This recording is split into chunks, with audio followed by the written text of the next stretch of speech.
Just because you're paranoid, it doesn't mean they're not out to get you. Vyzygoth's Grassy Knoll continues.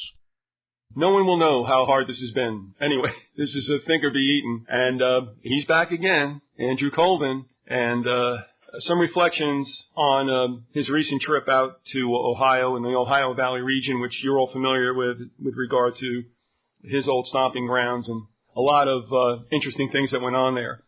And also, we're going to touch upon a couple other things, but anyway, he's back, and what's on the agenda today, Andy? Can we change the key? Yeah, I know. Which we're going to play here? It's in G, and it goes like this. A la Chuck Berry? Yeah. Yes, he is. That's what I call Colvin. He's the Chuck Berry of my guests. Whatever you plan, 3 seconds before showtime, throw it in the garbage, it goes like this, and that's fine with me. Well, why don't you and I were talking beforehand, and you were saying some very interesting things about the Constitution and how we are not really covered by the Constitution, i.e. the average citizen. And there was some stuff about George Washington in there that I found of interest because I'm into old George these days. And I was thinking just last night that Washington was such a good choice for the first president because he mollified the Indians. It wasn't that he also got in there. He was able to penetrate southeastern Ohio where all the mounds were. But when you say he mollified the Aboriginals, is this in his role as surveying and all that before he even, gets involved with the military? Because, he spent a good deal of his time out there, didn't he? Oh, yeah. Years and years and years. And I'm not sure how exactly when the military part of it started. It could have started earlier than we think. Well, you know what? I don't know. I would assume he might have spent some time. I'm not sure about this. If he was involved in the French and Indian War, he had a prior military history. I guess I should know that. I don't. But there must have been there was a time there when he was surveying, and the informer, sarcastically, tongue firmly tucked inside his cheek, says, but really, truthfully, that Washington was our first realtor. Yeah, absolutely. So when you say he mollified the Indians, they got, obviously, a prime screwing. Yes. Was he really legit with them, or did he just, somehow, palliate them while they were getting screwed, or was he the real deal, or what? Well, he was close to the French, and the French had a close relationship to the Indians, and I think that's why Masonry is so big in France. There was an alliance there early on with the Masons, the Moors, who had come over from either from the Middle East or from Africa or had gone through Europe first, and well, I mean, the French alliances were apparently with the Iroquois and the Mohawk in the east, and I guess what, with the Chippewas, and they're not all coming to mind right now, in the upper Mississippi Valley.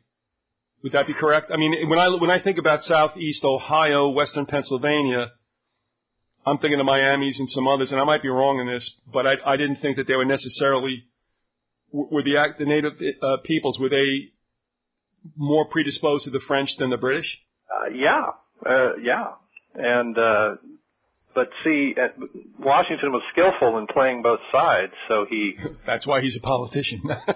And, I mean, you could almost say the British were skillful in having him be the first president. Yep.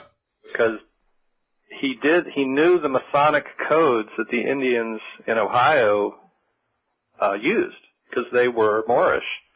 And we're finding more and more about that. Sorry for the pun. On these trips and spending time with like Dave Scott, who knows a lot about Indians in Ohio, and he recently did a book on it and traveled around with him.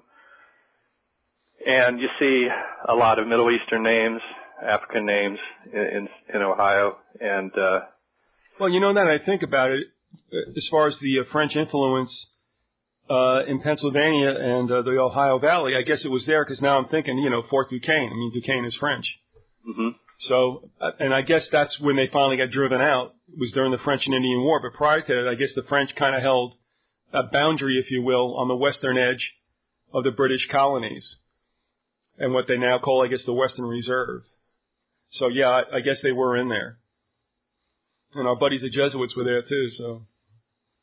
Heavily. Yeah, it's a fascinating topic, and I'm not sure I have a handle on it yet, but going back there, you do see a lot of really interesting things. And, for instance, I went to Fort Ancient.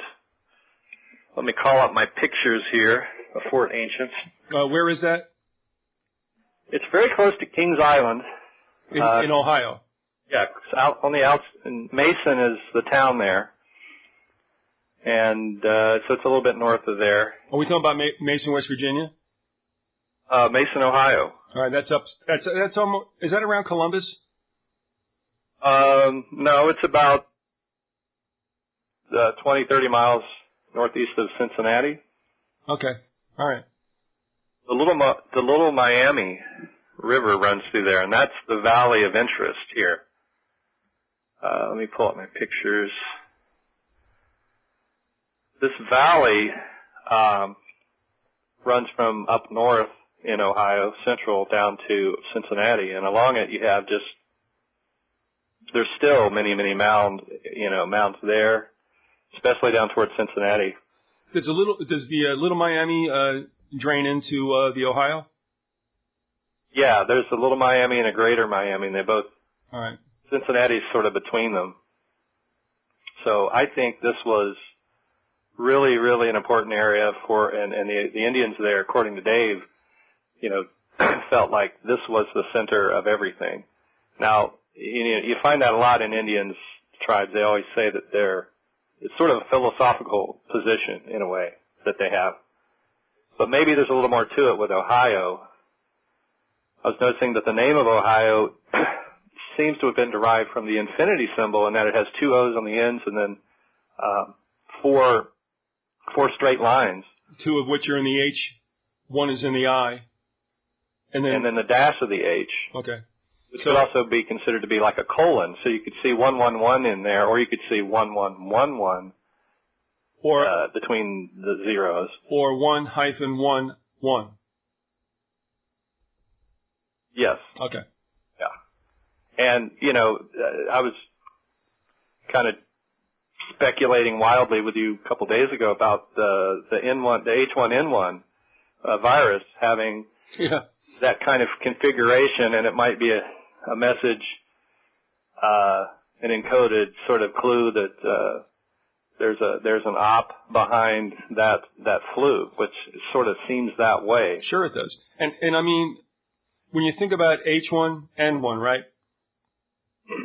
you have the 1-1 with a diagonal 1, which we could now call, I guess, a backslash, and another 1. And, I guess this would be the stuff of tinfoil hat wearers, and I can understand it to a certain extent, especially for those on the outside looking in. But nothing, like I told you before, nothing really surprises me. I think evilness loves to play their games, and they all must, have a really good laugh about it. Or, maybe just coincidence, but it's a little intriguing to me. Well, it's pretty obvious in some of the Masonic literature, too, that wordplay is central. Like I was telling you about this pamphlet I got in Ohio from the Order of the Eastern Star in Ohio. They have 50,000 plus members, women devoted to the Masonic whatever, and they've got a picture of Ohio on the front, and then that inverted star that we talked about earlier, the one that gets penetrated from above by the hexagon and creates a DNA strand and links to 1111. And inside of the star, they have a pentagon, like the pentagon, the male sort of symbol that we know. And inside the pentagon is an altar with a book on it. And I think the book represents language and the use of language to create, like the word spelling. It's also related to the word spell, as in casting a spell. And so it's very valid, I think, to look at these different name things and see what's behind them. Like with the word Halloween, it's got hal at the beginning, which is like halo or hallowed. Is a positive, interestingly, a positive kind of side to it. And the opposite of that is the mal, malevolent, malo, those kinds of words are the opposite, and they both have those straight lines of the H and the M, which maybe have something to do with this 111 thing. I noticed when I was I'll come back to Fort Ancient, but when I was in Akron, right near this interesting address, 111 Independence Avenue, there was it was called Midway, which is the name we've been finding in West Virginia. There was a Midway Plaza there with a big M on it, a huge M on a big tall sign thing, and then a McDonald's right next to it. But I've always photographed these M's, and I've always been interested in malls and why they seem to be built on ancient Indian sites. By the way, let me just interject something useless, okay? Well, I don't know if you remember this. You might have been old enough that you remember this cookie, which probably was a forerunner of s'mores. I'm not sure. Remember Malomars? Yeah. You could have a field day with that name. That's funny you mentioned that, because Mallow cups that was the way that I got my first camera. Right during Mothman. What, you sending in like box I love tops? those Mallow cups, and I bought enough that I could get a camera with the coupons inside. Well, I waited anxiously by the post office box. Yeah, like from Christmas Story. I get my decoder ring. Yeah, but honestly too, because that was an evil cookie. I mean, whoa, that had all the basic food groups in it. You know what I mean? Yeah. When you ate that thing, your teeth hurt. And from the sugar. Oh wow.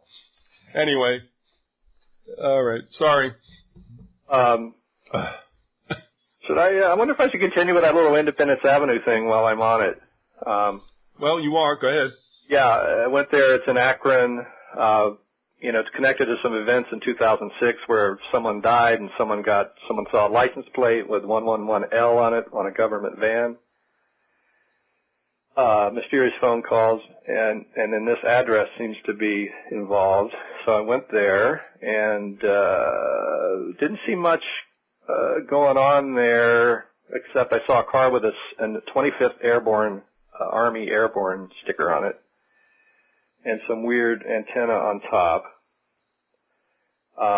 But the interesting thing is that since 2006, they built another set of buildings next to the first set. Now, the first set looked like the number 11 from above, and I put that on my blog. Now, the interesting thing about that 11 is that those style of letters I just found in this Masonic literature from Ohio. That's the symbol for the Columbus Masons, more or less, Worthington, Ohio Masons. It's got heavy serifs on it, and it's inside of a triangle. But these buildings look like that, and then they built another set since the events in 2006, where you have a new set of buildings that look like 111L from the air, exactly what the license plate said. So that was a shocking sort of development in all this. That turns out to be a storage facility that's managed by Summit out of Fort Collins, where they had the recent balloon boy. It's making me think there's a hoax in here, I guess. Well, you know what I'm wondering, too, is that Fort Collins has Colorado State U there. I don't know, and I don't mean to besmirch CSU, but, again, you got to wonder if there's a lab or something involved here. And, of course, you know, Colorado's strange enough with all the spooks and military they got out there, to include NORAD and their super cray computers. Yeah. And to add to the possible hoaxness of it, right before I went, someone claimed to have seen Mothman by the road about 2 miles up the road from there toward Kent State University. And so the synchronistic clues are telling us something here. Are they telling us something about Kent State? Is Kent State part of this? Is Akron even if there's someone hoaxing here, sometimes the hoaxers are playing on energies that are a little bit beyond their own comprehension. You know, there might be a few extra MK Ultra people there because of what happened at Kent State, you know, because there were some strange Masonic type things done by the National Guard before they shot the students, and some of the students were Jewish, and there's lots of theories about, you know, what the impact of it. I mean, you made a comment with Adam that was the defining moment that crushed the peace movement. Yep. No doubt about it. Nobody was prepared for that. You know what I mean? It was like dropping a cinder block on a daisy. Yeah. That was it. Boom, gone. Are you serious? I mean, everybody was just, excuse the pun, blown away. And the weird thing about it was that I started to realize there was this Akron, California connection with Santa Clara, where Adam and I had gone before for the conspiracy convention, and we'd run into a man in black or a man in white and some strange things and 111 synchronicities.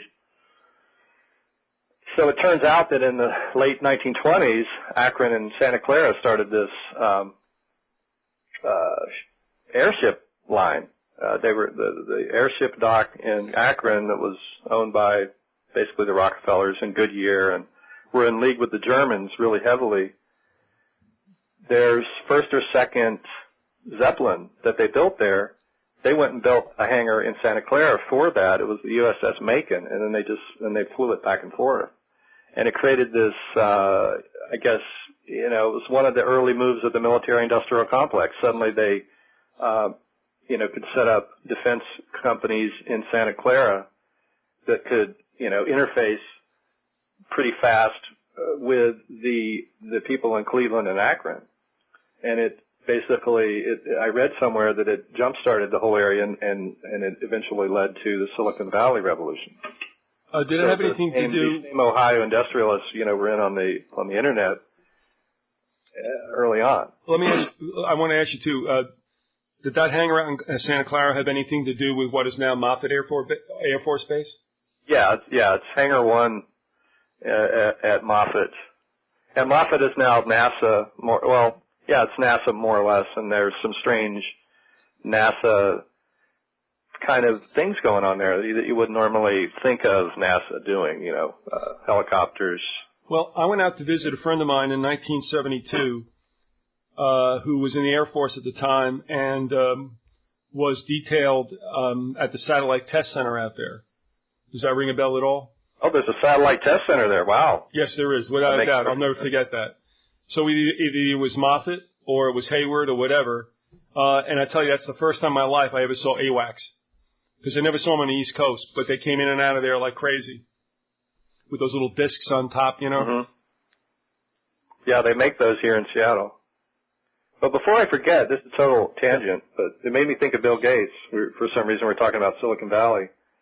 And Gates owns all of the photographs, basically, from the last century, in the news photographs, in his Corbis company. And those are stored now. He moved them right before 9/11 out of New York City to, guess where? Iron Mountain, what? Iron Mountain in Butler, Pennsylvania, which is... I'm fooling around with you. Is that right? Yeah. It's about 10, 15 miles from where the Mothman Prophecies film was made. And they have an underground... Apparently they have dozens of these caves that they've bought around the country, and they refrigerate them. Well, hold on now. Let me throw this out before I lose it. It's interesting because when I first found that there was an Iron Mountain in Butler, and that in that repository there are artifacts from 9/11, what I never could understand is why the story was birthed by a news station in Seattle. And I can't remember what channel it is. If you go to YouTube and pop in, Iron Mountain, Butler, Seattle, it's like Channel 9 or something like that. I have no idea. Well, it's probably because Corbis is based in Seattle. Yeah, because, I just took note. I'm going, why is the Seattle station doing anything about what's taking place in Butler, Pennsylvania? I should be watching that at like KDKA or something like that, but anyway. Yeah, and I sent you a story by a photographer who went down there and visited his photographs. All the photographs he'd taken in his career are now owned by Gates, and so he wanted to go see them. It's kind of an interesting article. And honestly, I sent Lady Viz right through the original Iron Mountain on Monday. She's visiting her brother in the Hudson Valley, and they went up to Olana, which is the beautiful home of one of the most renowned painter in the Hudson Valley School, Frederick Church. And that's in Hudson, New York, which is only, I'd say, 8 miles northwest of Iron Mountain. The original one where that document was supposedly generated, which started off as a mushroom farm, by the way. Yeah. Is that near Peekskill? Is it north-south? It's north of Peekskill, not too far. Okay, because there's a Verplank Colvin right there, too. Yep, and I told you, that's heavy Dutch territory. Or Verplank, New York. Yep, did I say that's Verplank? Right. Yep. Because you had the Vanderbilts. All the patroons built their mansions on the east bank of the Hudson. The Roosevelts, the Vanderbilts, who else was there? And also our first Dutch-speaking president, Martin Van Buren, from Kinderhook. I think there's something to the Sleepy Hollow story with the name Van Tassel that you were mentioning. That is the name, I'm pretty sure, of the Dutch family that wormed their way into the Montauk tribe. Really? Yeah, well, maybe the Sleepy Hollow story somehow symbolizes something about that. A wrong thing to do, perhaps. Well, that whole story was an allegory about the Brits and the Dutch, and Irving was poking fun at the Dutch and their supposed, I guess, how would you, basically tight ass financially. It's interesting because Mothman seems to be showing up at these Morris sites, and you got to remember that the Shawnee who were associated with all these mounds in the area of West Virginia and Ohio were direct descendants of the Montauk's. So maybe this headless horseman is it's similar in description to some of the Mothman sightings because Mothman didn't appear to have a head. But yeah, and this is like we could go on for hours. I'm just thinking about this, but Ichabod Crane was a Brit, right? Yeah, he was. Yeah. And they were horning in on the Dutch, what was still left over of what the Dutch had held on the east side of the Hudson. They had been driven out of, or they sold off, whatever you want to believe, Manhattan, Peter Stuyvesant and all that kind of stuff. So I guess it might have been an allegory that the Dutch might have been fearsome, but they were without a head. In other words, their day was finished, and Ichabod Crane harkened the beginning of the English takeover of the east side of the Hudson. Yeah, and when they call these people Dutch, it's missing the point that they were intermingled with the Montauk. So they were in a way probably this was an extension of the the war on the Indians, but at a higher class level. All right, and let me throw this in here too. Did you ever hear of the Jackson Whites from the Ramapos in New Jersey and New York? No. All right, they're not Dutch, or at least they're not promoted as being Dutch. But this goes back to the Revolutionary War, when apparently the Hessian mercenaries availed themselves of black women and begat mulattoes who had very distinct features. And to this day in Mahwah, New Jersey, you will see what is obviously biracial children, and they are Jackson Whites. And I can't remember if they have extra teeth or whatever, and I'm serious as a heart attack. That is the truth. So we have this intermingling, obviously, not only with the native peoples, but, you know, with slaves and everything else. Yeah, and the name Mahwah, you know, it has the M-A on it, which, you know, is cat, or, you know, the Egyptian cat. And I wanted to do a correction on the Gibson name. Gibson means God, cat god, because sun actually relates to the sun. And it's very similar to the word mason in meaning, Gibson and mason. Gibson also has an olive connotation, as in gibbous moon looks like, shaped like an olive. So is that why the Gibson drink has an olive in it? Well, I didn't know that. Is that true? Jeez, my bartending days. Wow, you are right. Ah, that's rattling the old memory cage. Yeah, I think there was something about that Gibson was differentiated from another vodka drink, I believe, or a gin drink. I'm not sure. I can't remember. But the Gibson, you know, the name always stuck in my mind. And it also means light of the cat. So in that sense, it's similar to the fire in the center of the pyramid, which is considered to be a feminine light from, you know, these entities they were trying to manifest from Sirius, this female goddess, the female goddess. You know, that's a real key kind of imagery and it also shows up in the Ark of the Covenant and the Holy of Holies, the same kind of idea, a feminine inner light.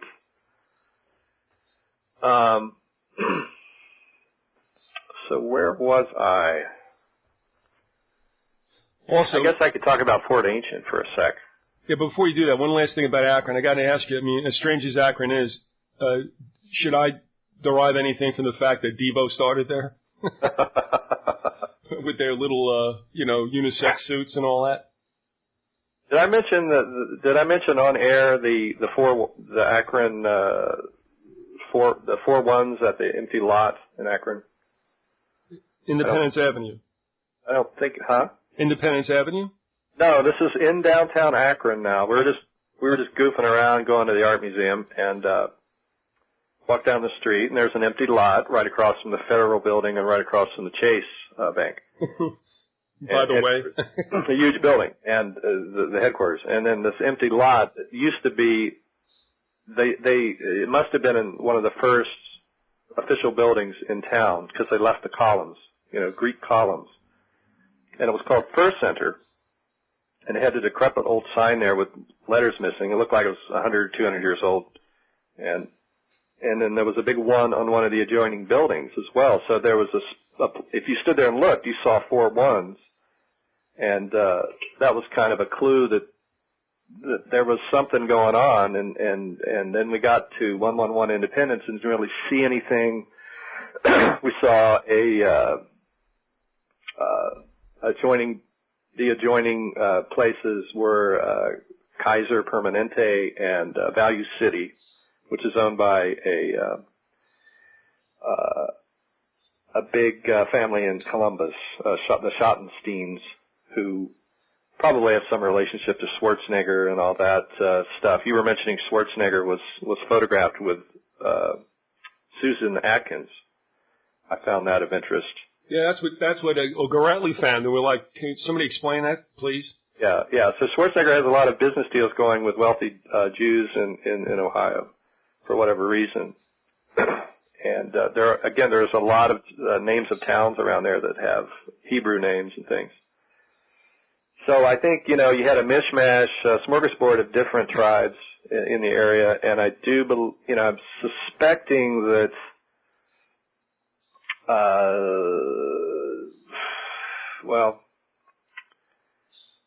I would have to get into the whole Con West thing here, but we're suspecting that valley was where the Miami Valley, Little Miami, is where those scrolls were found that ended up forming Mormonism.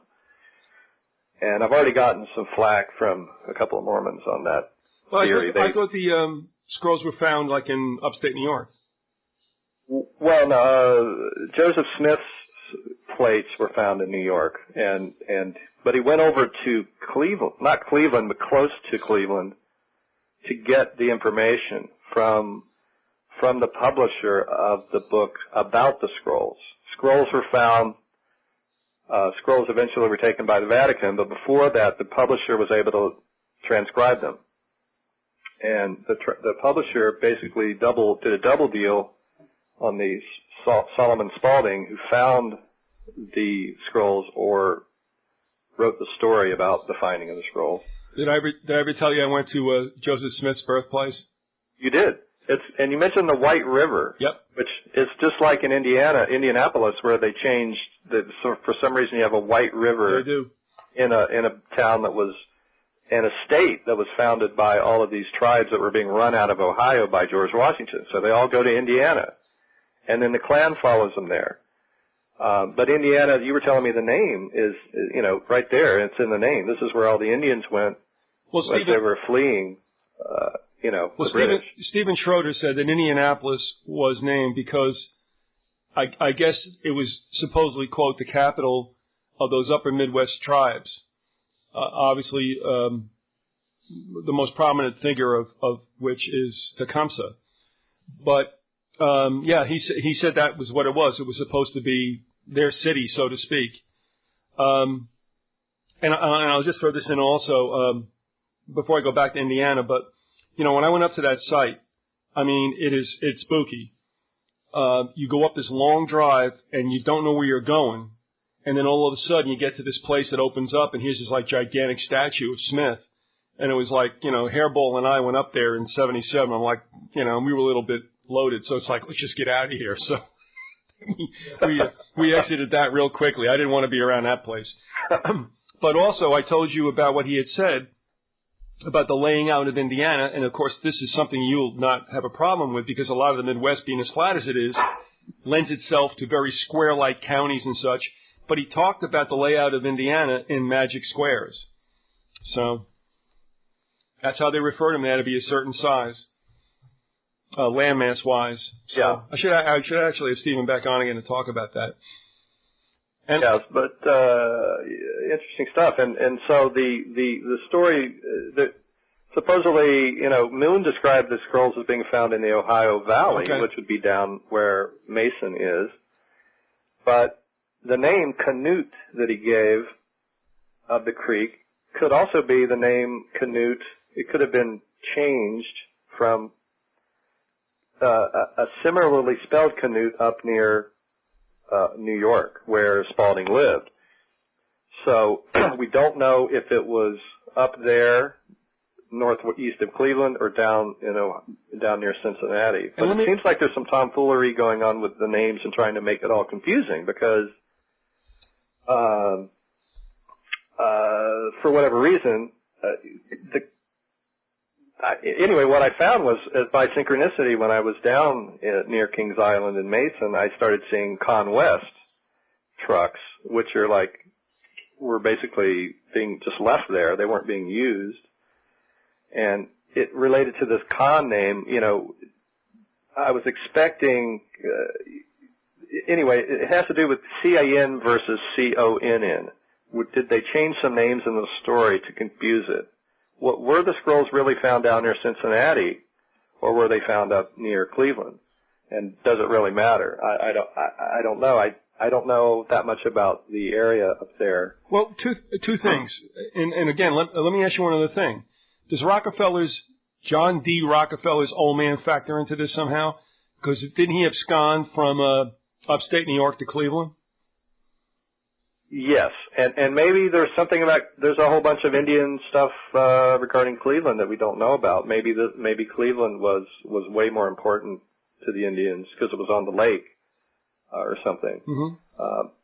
But that's where John D. birthed his whole empire. But the name of the Spalding residence, the town, was Conneaut, which is kind of like Con East. Maybe it's a derivation of Con East, but and maybe Con West was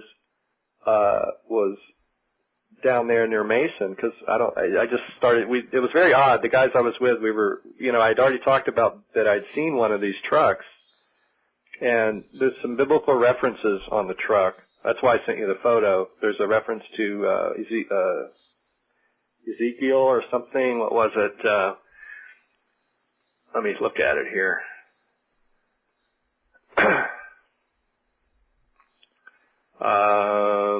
Sorry. That's all right. Let me just say, we're talking with Andrew Colvin. This is Think or Be Eaten, and you're halfway into this, so I'm sure you know that. But in lieu of some background music, I thought I'd just say that. Well, it says El Shaddai on it. Beautiful. Which I looked it up. Is it Shadow? No, I can't remember. Yeah. El Shaddai is one of the several Old Testament names for the Lord. Okay. And then Isaiah 40:31, which has to do with soaring like a bird or an eagle, and then there's a picture of an eagle. Right. This is kind of a bird reference. And the C, they have a Masonic emblem on the truck. Looks like a medieval thing. The C sort of looks like a G. It sort of looks like GW with a cross between it.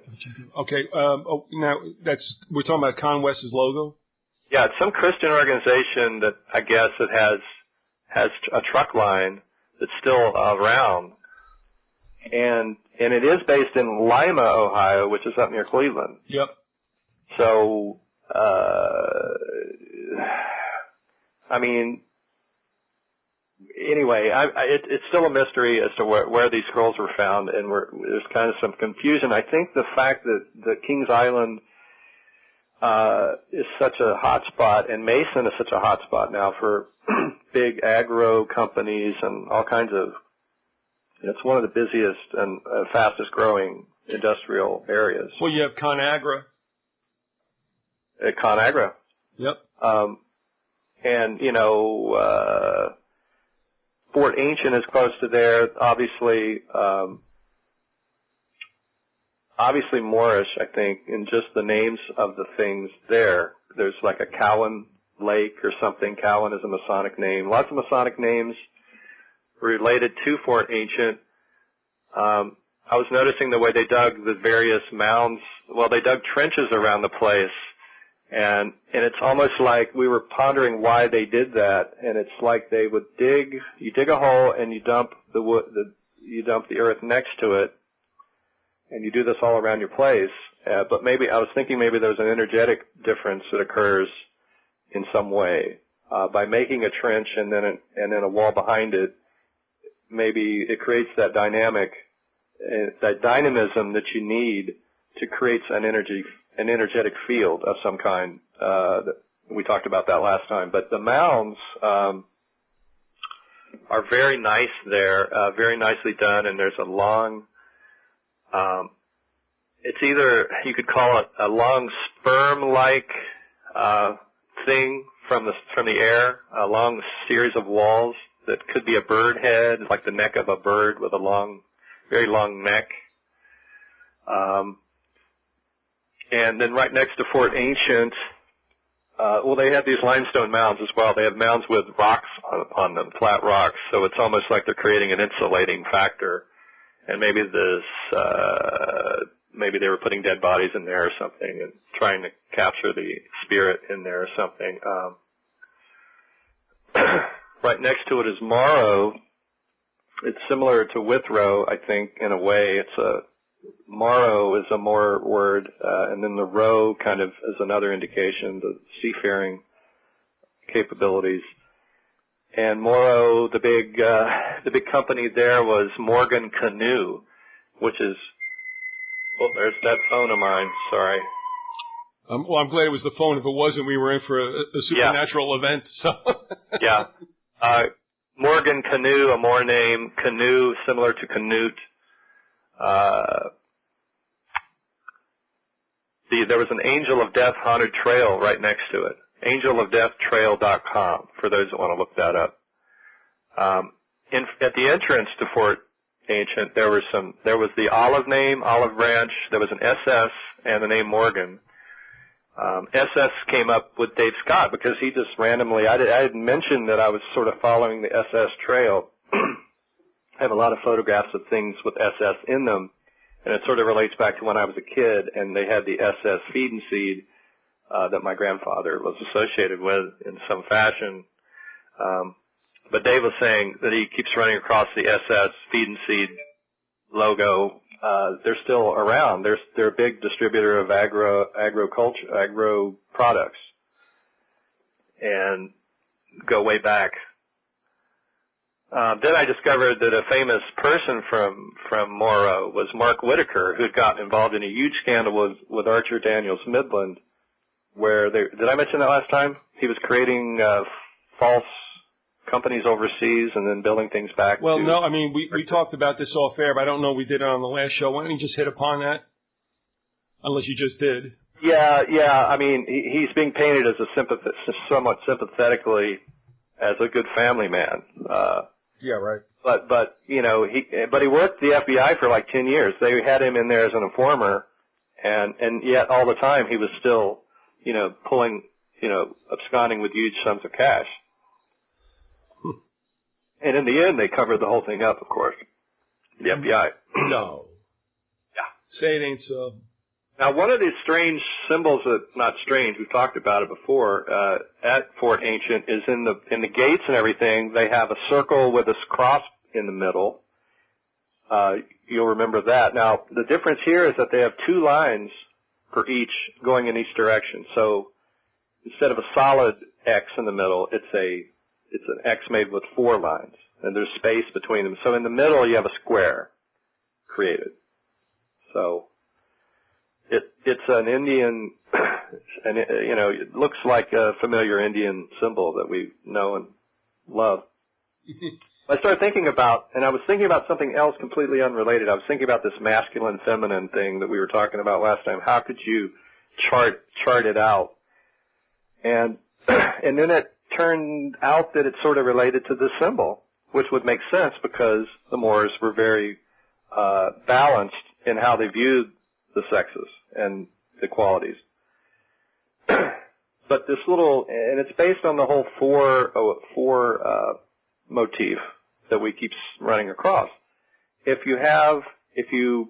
person, let's say you're a person, you can occupy one slot of the 4. All of us have an opposite gender. We have that built into us physically. So we're going to have the opposite gender qualities going on in our conscious daily sort of things that we're doing. Now, what happens though is that we all have an inner subconscious and consciousness operating. So we also have the opposite gender happening. Not only if let's say we're male, we'll have a subconscious reaction to things that are we'll have masculine reactions in the subconscious arena. The female side of us will have female reactions in the subconscious as well. So there's actually four parts of us, and it's sort of the result of polarity. If you split 1 into 2, you almost have to have 4 by the nature of the fact that you're splitting things up to begin with, and it relates to quantum physics and the Puharich's model for how energy or mass is derived from energy. Anyway, I think it's symbolized in that symbol at Fort Ancient, or something like that. I got to ask you a question, can I? Yeah.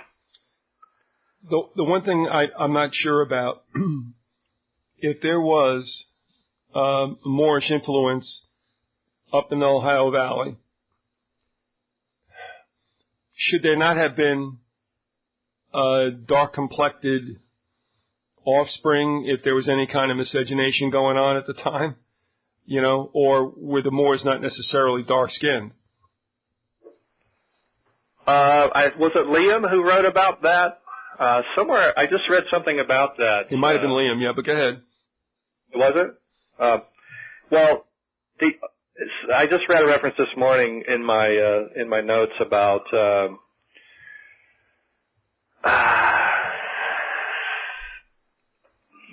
it's kind of hard to describe.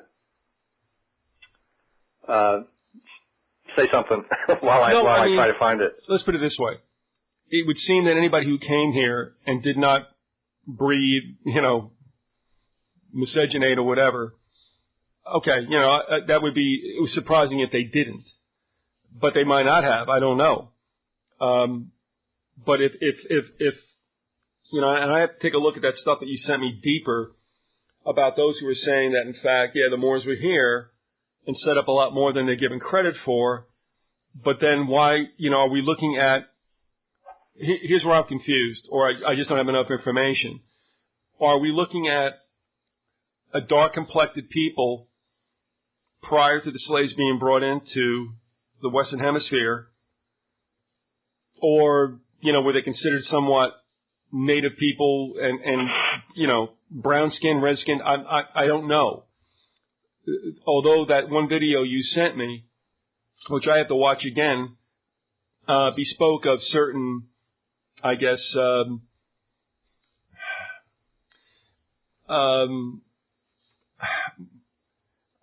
straining for a word, but I mean, there was something left over from what they did. I mean, there was something, and they said in the creation of, I guess, what was it, an amphitheater or something like that, which was originally in a Moorish convention. I don't mean convention in the sense of a celebration or a gathering, but something that was a send down, if you would, or a send up from the Moors. And that, you know, I understand all that. You remember that, Andy, where it was very much like the way Congress is set up or the Senate set up? And you know, I'm fine with that. But then it's like, what about the actual physical traits of the people that were here? You know, and I'm beating that with a stick as badly as I can. So, you know, what about that? I mean, have I bought enough time for you to check your notes? Yeah.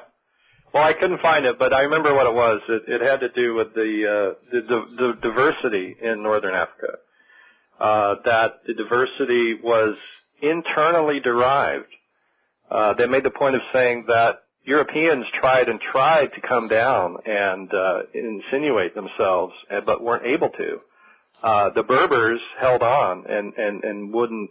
The Berbers were white, and so the point was that there was a tremendous amount of diversity in skin color, but it wasn't coming down from Europe. It had started there and moved up to Europe. So everybody's related.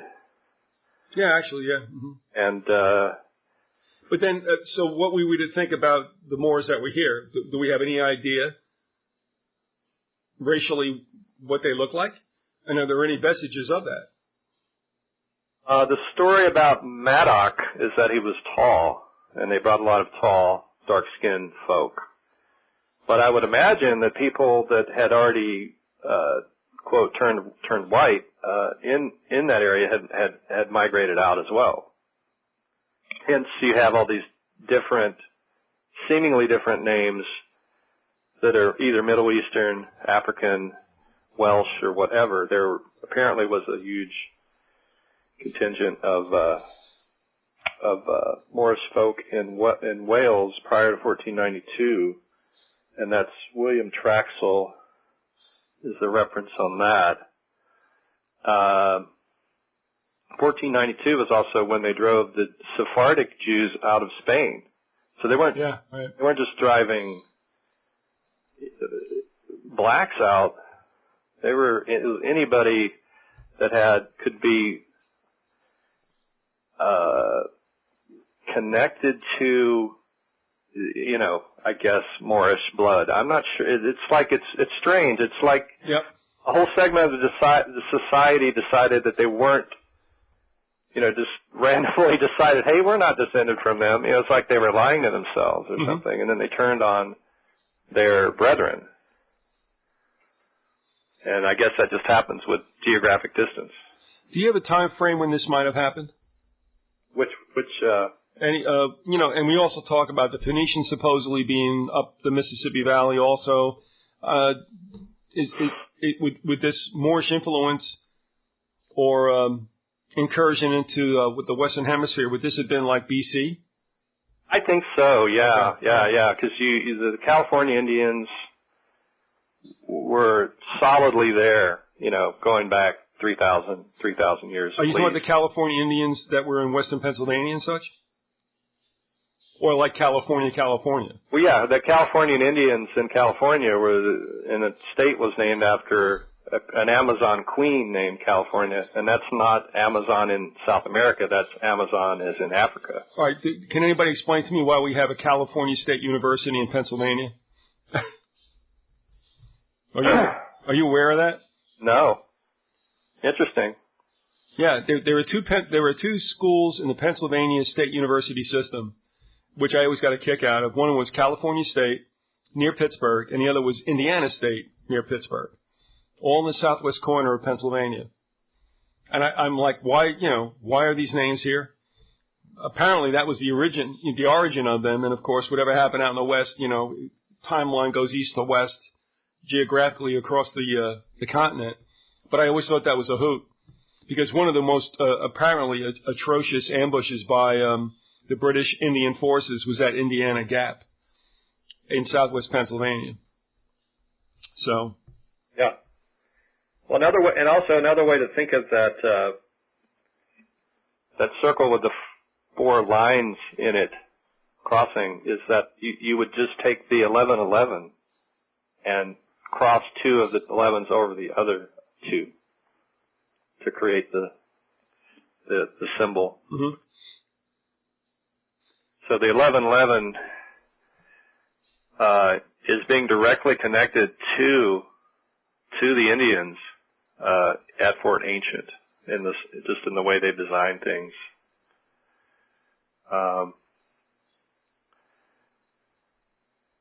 What else have we got? There's this church in Columbus. I was driving back to the airport and just had to stop to pull over to adjust something. And I pulled over in this parking lot. I look up, and it's this church, St. Paul African Methodist Episcopal Church. I'll repeat that. St. Paul African Methodist Episcopal Church. Yep. Ohio, there was an Ohio historical marker there. It was organized in 1823. It's the oldest congregation of African descent in Columbus. Church was founded by Moses Freeman and 13 other members from the Town Street Church. So it was an earlier church even. And what was the date of origin? Does it say? Well, 1823 was this church. Okay. But and they say it's the oldest, but then they say it was built from a previous church. So this is all where, like, what's that writer's name? Thurber.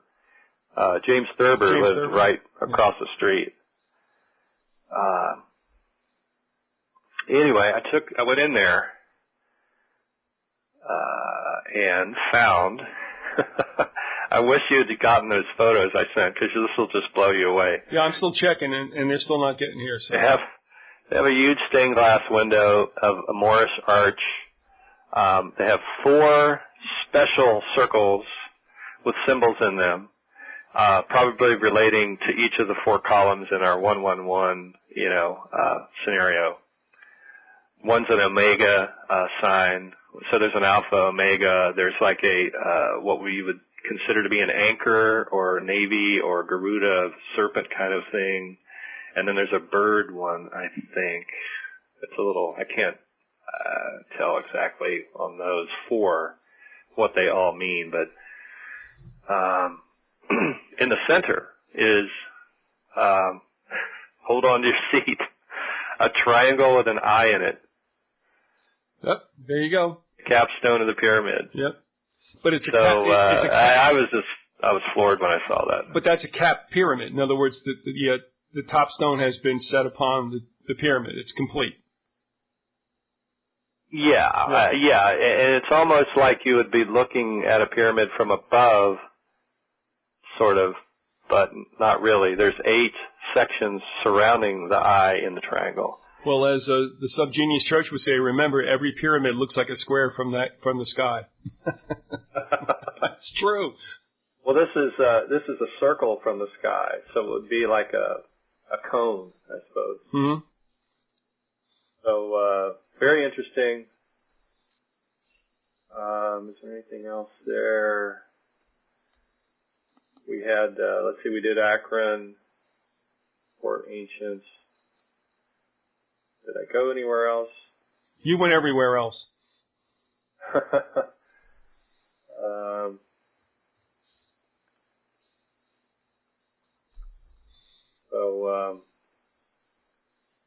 Well, the Con West thing, I didn't quite finish that, or did I? I guess I did.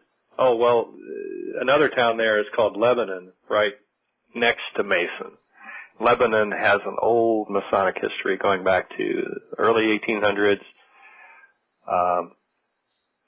It's a hotel. It's the oldest hotel in Ohio. It's a GOP sort of stronghold today. Well, there's a GOP headquarters right across the street. The people that have visited or stayed there are William Henry Harrison, Martin Van Buren, Charles Dickens, John Quincy Adams, Rutherford B. Hayes, Ulysses Grant, Ronald Reagan, Benjamin Harris, William Howard Taft, Warren G. Harding, Henry Clay, James Garfield, William McKinley, and George W. Bush. And then Palin and McCain were there speaking on their campaign trip. That was one of the few places they stopped in Ohio. You know, it makes me now realize, too, why after the handlers couldn't pull off the manipulation to vote in Son George in 2000, so they used Florida to screw around with, which had at that time turned Republican. And then in 2004, they screwed up again and had to steal the election, and they used Ohio, because that is a bastion of republicanism. And as I told you, I'm reading Garfield's biography, and why in the world he would have been assassinated. I'm not buying a lone gunman crap, but that's still a work in progress too, because both he, Garfield that is, and Rutherford B. Hayes popped off about the influence of Romanism in the United States. But, you know, Hayes had the election thrown to him, which you got to take a look at that. That was that first rigged election, I guess you could say, where they had to call out the military to put down riots because an elector changed his vote and took the election away from Tilden, gave it to Hayes. And this, of course, after Garfield was assassinated. Yeah, I think was it before? Yeah, I got to take a look at that. Anyway. But yeah, I'm surprised at how Republican Ohio has been, like, from beginning to end. Neil Armstrong lives in Lebanon, by the way. Apollo 11? Yep. Wear my Masonic apron when I go and take a jaunt around the moon. Yeah. There was the Mothman shriek heard during Apollo 11, some kind of bird shriek on the radio. Several UFO-type things happened. Now there's this whole interesting topic, I think, with regard to Kubrick. When he did 2001, supposedly he was also doing the fake moon landing films. All right, let me ask you this, and you don't have to explain it. It's just a throw-out question, and that is, do you think we landed on the moon? I think they circled it, but I'm not sure that they touched down. All right. I think, and I do think there's something to this thing about Kubrick, because what they're saying is that when he did The Shining, he changed some things in Stephen King's story that are odd, and they all seem to relate to Apollo 11. And there's a great site where somebody breaks it all down and how the movie flows and what the symbolisms in the movie are, that Jack Nicholson represents Kubrick. The secret room that he can't talk about is the project where they're faking the moon landing. the wife finds out somewhat, or threatens to find out, and so he has to kill her. Apparently, there's a rumor that Kubrick did tell somebody, and that person was killed, and that he felt guilt for it, and his appearance went downhill. He sort of got off track for a while after that. And, but as a way to secretly express what had happened, he put these symbolisms in the movie, and they are there. There's lots of Apollo 11 references in it. And you're talking about The Shining, is that right? Yeah. Okay. Shining. Well, what about 2001? I mean, did he lay anything in there? Well, yeah. It's been so long since I know. I know. Look, sort of looked at that one, but I'm sure there are. I'm sure. I don't know if it would be. Oh, you mean about the moon landing? Well, I mean, just in 2001 in general. I mean, I never looked at it through the lens that I have now about occultism and such. I watched it as part of a film course back in like '74. So it's escaped me as far as if there's anything there. That's a wink and a nod. And of course, Kubrick was involved in Eyes Wide Shut, and that's a very disturbing movie. And I'm sure there's something there too. Of course, he died during the filming of it, and Tommy and Nicole broke up after it. I don't know. Mm-hmm.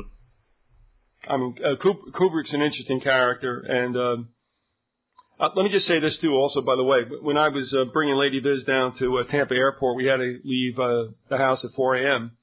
So I threw on Coast to Coast, and Art Bell in real time had on somebody who is a naysayer about the moon landing, and I didn't really listen all that much to it, but as far as I'm concerned, I had on Bart Sabrell and all this, who I guess did that documentary, It's Only a Paper Moon. What I'm just wondering about is why can't we nail down whether or not the Van Allen belt is all-encompassing of the Earth, and if it is it impenetrable, or is it penetrable but at the cost of human life, that the radiation is so great? And Dave McGowan just did something about this too. I just don't understand why we still are questioning this. And the other thing is this, I'll tell you, I had a friend that I played ball with in high school. He went off to the College of Artesia in New Mexico. God help him. And he came back one summer, and he told me that the locals out there in eastern New Mexico believed that the moon landing was completely filmed somewhere out in the desert. And at that time, I'm like, yeah, okay, Emil, can we find some girls we can hook up with? So anyway, I just remember he told me that and was like, yeah, okay, fine. And now I look back and I'm like, maybe they were onto something. You want to do some random trivia, name things and so forth? All right, why don't we take a break right now because we're at an hour. You want to come back for round two? Sure. Are we off yet, or? No, we're still on. I mean, I'm listening to you. I mean, we don't have to. It's whatever you want to do. I don't know where we're going and how much time it's going to take, but, if you wanted to water the horses, we could do that. Yeah, I don't know if we've got another hour in us here, but, probably a half hour. I mean, we could probably go into some Manson stuff, maybe stuff you talked about. With Adam, okay, all right. I tell you what we'll do. We won't take a formal break, but what we'll do is we'll just hold it right here, and we'll re-engage ourselves in a minute. Is that confusing you totally? Yeah. All right, just say yes. Yes. Okay. All right, now let's plunge deeper into surprise randomness. Well, it's interesting because I forget who said this. I think it was Peter Moon who's talking about synchronicity, and that is the principle of God. That is God's way of manifesting. And that does require sort of an openness to randomness so that you can notice what's happening. It's kind of mystical, but... Well, two things. A long, long time ago, well, okay, I guess it was about 1999. I was in a chat room or something. And it was before I had to go to the airport, and I was up like at 3 a.m. And I just checked into this chat room, and I got involved with a conversation with a guy, and we were talking about, he was talking about structure and stuff like that, and I said, well, you know, all of life is pretty much arithmetical or geometrical. I mean, the world, the universe, and our Earth is ordered. But within that, there's a randomness. And I think about, I guess it's in Ecclesiastes or Proverbs when it says, time and chance befall all. And I went, chance? God is talking about chance, which means there's a randomness. So there's an order, and I guess you could say, or I'm going to say it, that comes down to the luck of the draw. You know, whatever epoch you're born into. Like I said, if you were a kid, let's say you were a Jewish child that was born in Warsaw, Poland in 1935, what a bummer. You know what I mean? There's the randomness of life. So we do have a structure, but I think within that structure, there certainly is randomness, chance, and some would say luck. And that was really profound, so don't give me Well, I'd mentioned a couple of quotes I wanted to throw out just because they're good. Good. Tip of my tongue. One is at my son's school, and it's by Mark Twain, and it goes, censorship is like asking a man not to eat steak simply because a baby can't chew it. So if they can't handle it, you shouldn't talk about it. Yeah, and that's essentially the leverage that's sort of put on people who, you know, grow up and then start to figure out what's going on. But also, there's no such thing as free speech. Never. There's no freedom of speech. No matter where you are, and I found this supposedly, you know, in circles where where they wanted to uphold the Constitution, the Bill of Rights, you assholes. There is no such thing as free speech. Because as soon as you say something that's unpopular, and I'm not saying it was, you know, racist or anything, just, well, exactly what we talked about before. And that was, guess what? The United States is a fairy tale too. And that's exactly what I was talking about. I'm going, take a look at ourselves. Man, they wanted me out of that group. Bang. So there's no such thing as freedom of speech, and let's get that through everybody's heads. Another, it's not a quote, it's just a saying. It was the Union Carbide, one of their mottos. I have a pencil from my childhood, the Union Carbide pencil. It's in that gray color, that awful gray. By the way, gray is the new term for rads in measuring uranium levels or radiation levels. So how are they articulating gray then? Like it's like at 7 grays or something? Yeah. It's funny because it makes one think of aliens. Yeah, it does. Yeah. But it says, alert today, alive tomorrow. What other stuff we got here? There's something called the Magdalene manuscripts. Do you know anything about that? If anybody has any info, maybe I should just... do a call out. Go ahead. Maybe I should just Google it. Not now. Not now? What about the Magdalene manuscripts? Well, a couple of things were said at the Mothman Festival to me by people, and that was one of them, that was something to look up. Or is this something that Mary Magdalene supposedly wrote? The Magdalene, it says The Alchemies of Horus. Oh, jeez. And The Sex Magic of Isis. That's a book that it came up. Wow. Guess it's about Horus and sex magic. But let me ask you. That was reputed to have been involved in Mothman, in the sense, Alan Greenfield was saying that there were sex magic practitioners there, that their rituals may have brought down the bridge. And Greenfield had a connection to Kerry Thornley, or claims to have been very close to him. And you and Adam were talking about Thornley and how it sounds like Adam is becoming a little more open to the idea of Thornley being involved in the JFK hit, and that stuff about Discordianism was really interesting. That there was some Thornley people were working for Garrison in his office, and that they were running their zines off on the Garrison's copier. Well, I don't think I said this on air, but I talked to I know I talked to Adam about it. I doubt it was on air. Because when I had done the interview with Joan Mellon, who I think did a great work on Garrison, and as it applies to what was going on prior to Kennedy's assassination, that Lee Harvey Oswald was only one patsy from a selected group, probably unknown to the operatives, to be used as a patsy for that event. Oswald was in fact the one, but Thornley was necessarily another one they would go to if it didn't work out with Lee Harvey Oswald. And interestingly, the unit that they were drawing from, and all the guys looked the same in his Marine unit, and so they were probably all there at the same time. That was called the MAX 9 unit. The MAX is sort of a shortened version of Maddox, and the number 9 relates to the cat. All right, so you're saying that Thornley, and if you can't speak with authority of this, I understand. I'm just curious. Was Thornley and Oswald in the same civilian air patrol unit? No, they were in the Marines in the same unit. All right. Okay.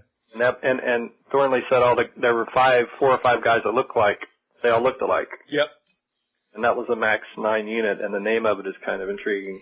Well, Mellon affixes that testimony to that fact, that there were a number of patsies that they were willing to use if the primary one, which was Oswald, didn't work out. And the individual who gave that testimony was obviously denigrated and attacked by the opposing counsel. But Mellon also gave a really good case for the fact that this guy was telling the truth, and he was right on so many other things. So why in the world would he have fabricated this? So that's really interesting. And I know that Adam had passed me an email who said, I don't agree necessarily with everything that Joan did, and I thought it was pertaining to Thornley. But then when he was on just the last time, in fact, we haven't aired that interview because I'm holding it back for a Manson type of series if that's ever going to happen. And Adam said, no, he had no problem with that. So I was surprised. I said, okay. So, I mean, we have a situation here which I think bespeaks about the fact that there was a conspiracy. I don't know how there couldn't be. And that Oswald was their main guy. And if it didn't work out, he would have been, I'm sure, extinguished, and somebody else would have taken his place. Yeah, and that Maddox name, again, does seem to have come from Maddox. Yep. Welsh Moorish name, king, and relates to Manson, and that was his mother's name, and she was from Kentucky, and you and Adam are talking about the LSD and coming through California being, via the CIA from Sandoz. Oh. But the biggest seller of that LSD, the sort of the cover man, I guess, cover front for the CIA, and that was Owsley. And he was from Kentucky, which is where Manson's mother was from. And Owsley was I think his grandfather had been the governor of Kentucky. So he was from an elite family in Kentucky. Well, you had the Maddox governor. Helping supply the whole, and you guys, people haven't heard this talk that you guys did, but you made an excellent point that LSD was the thing that helped turn the peace movement into, a mess, more or less, and allowed for all kinds of manipulation, especially in the Manson family and elsewhere, and that they had a safe house in the Haight that, they were experimenting on people with LSD and things.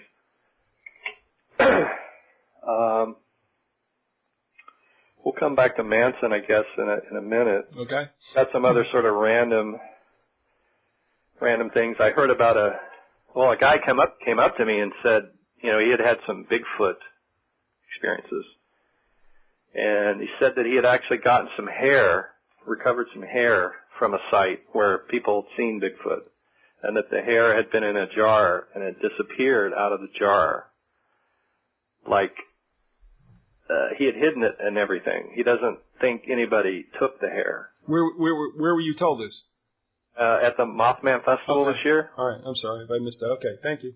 Yeah. And, seemed totally believable and all that. But that the disappearing material comes up a lot in all the different, paranormal stories, UFOs, debris, everything. And,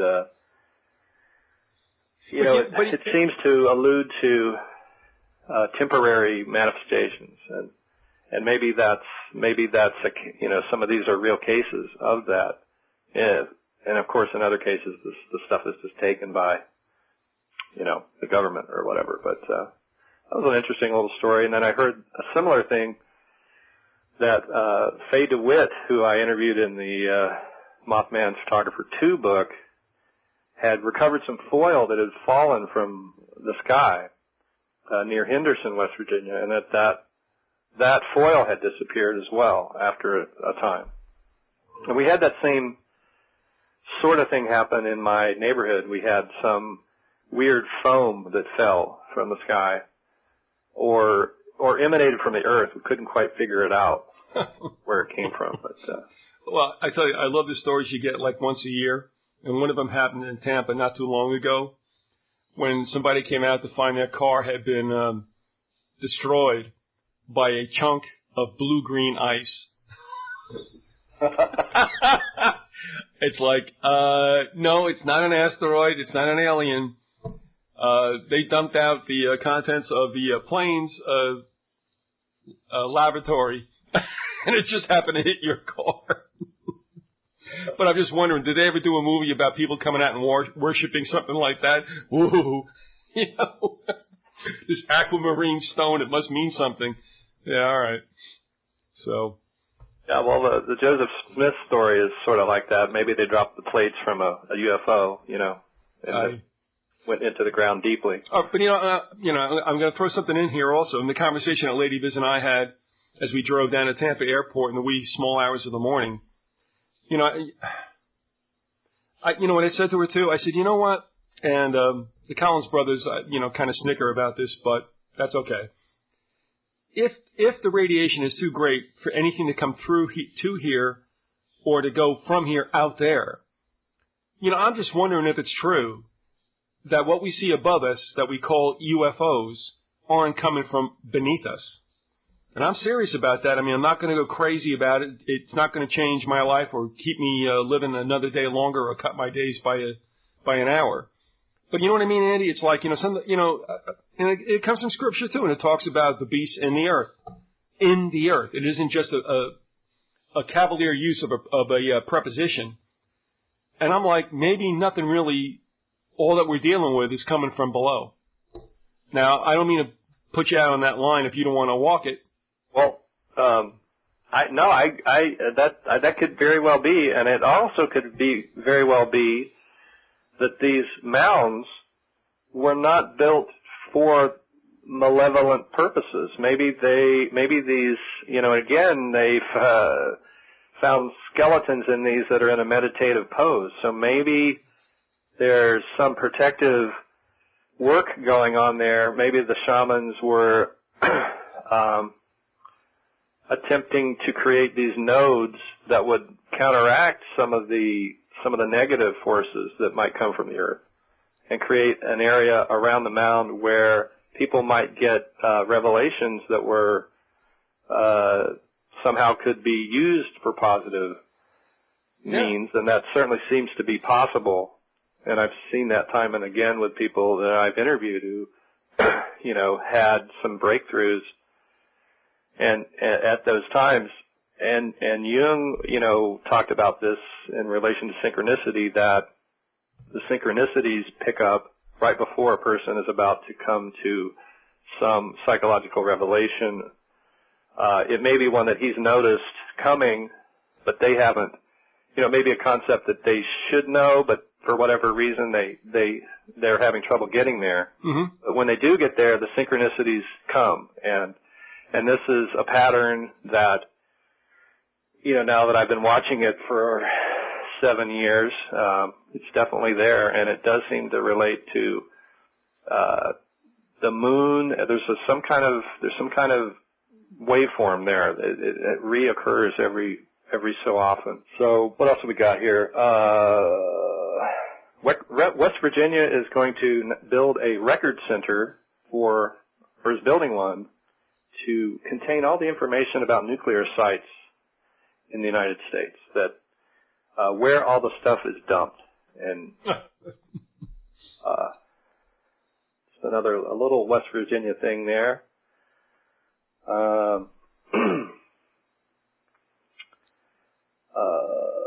Moloch note. Allen Ginsberg's term for evil was Moloch. How'd you find that out? Well, I read an interesting book about 1959. It's called 1959, the year everything changed. Yeah, I heard that guy in an interview. That was when I was born. And so I was, somebody gave it to me for my birthday, and it had some good stuff in there. You can really see how the CIA manipulated the art world, because he talks a lot about the art world and the help that the abstract expressionists got from Peggy Guggenheim.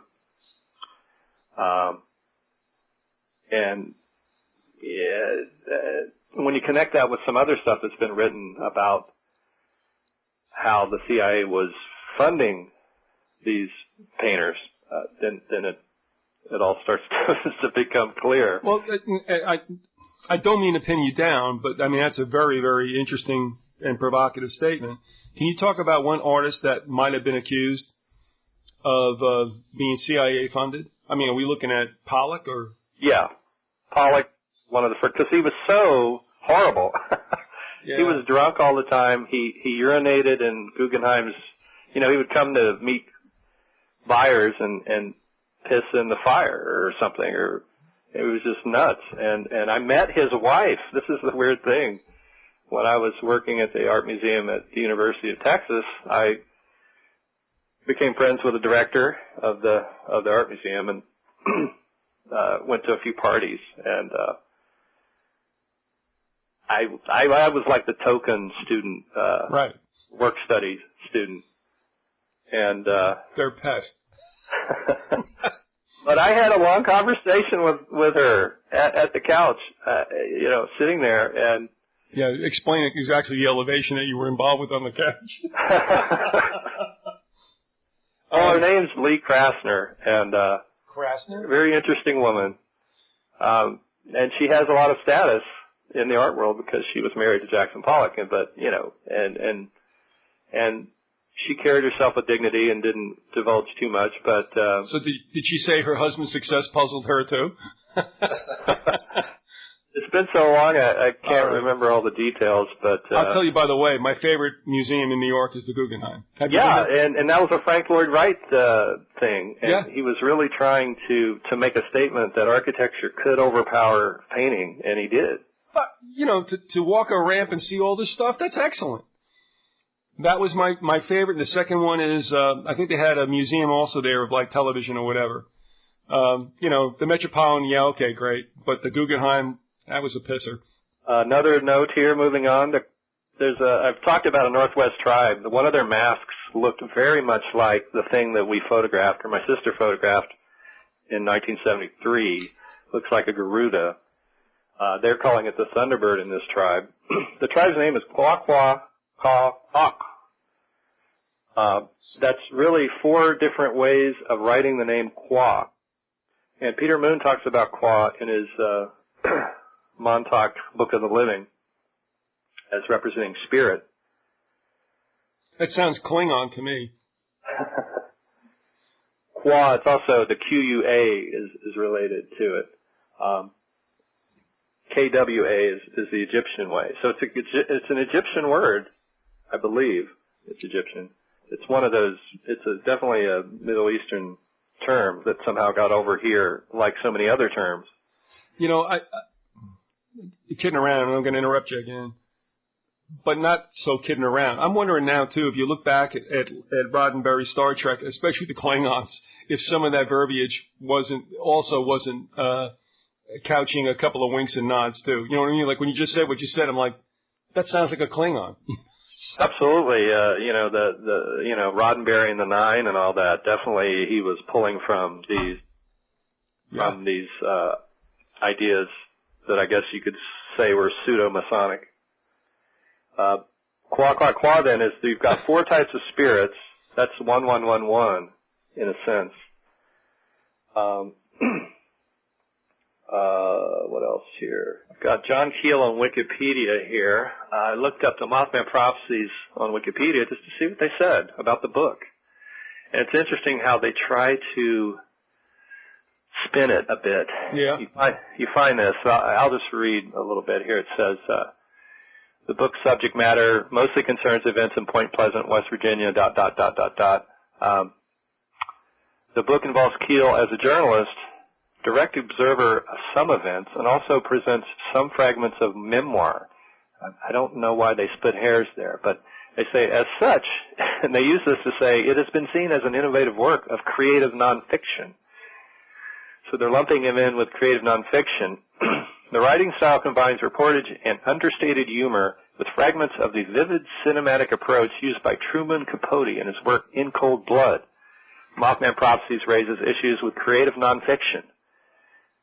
So here they're saying it raises issues because Keel's main thesis suggests paranormal phenomena are engaging in elusive communication, and it may be easier to appreciate the essence of this communication than make literal sense of it.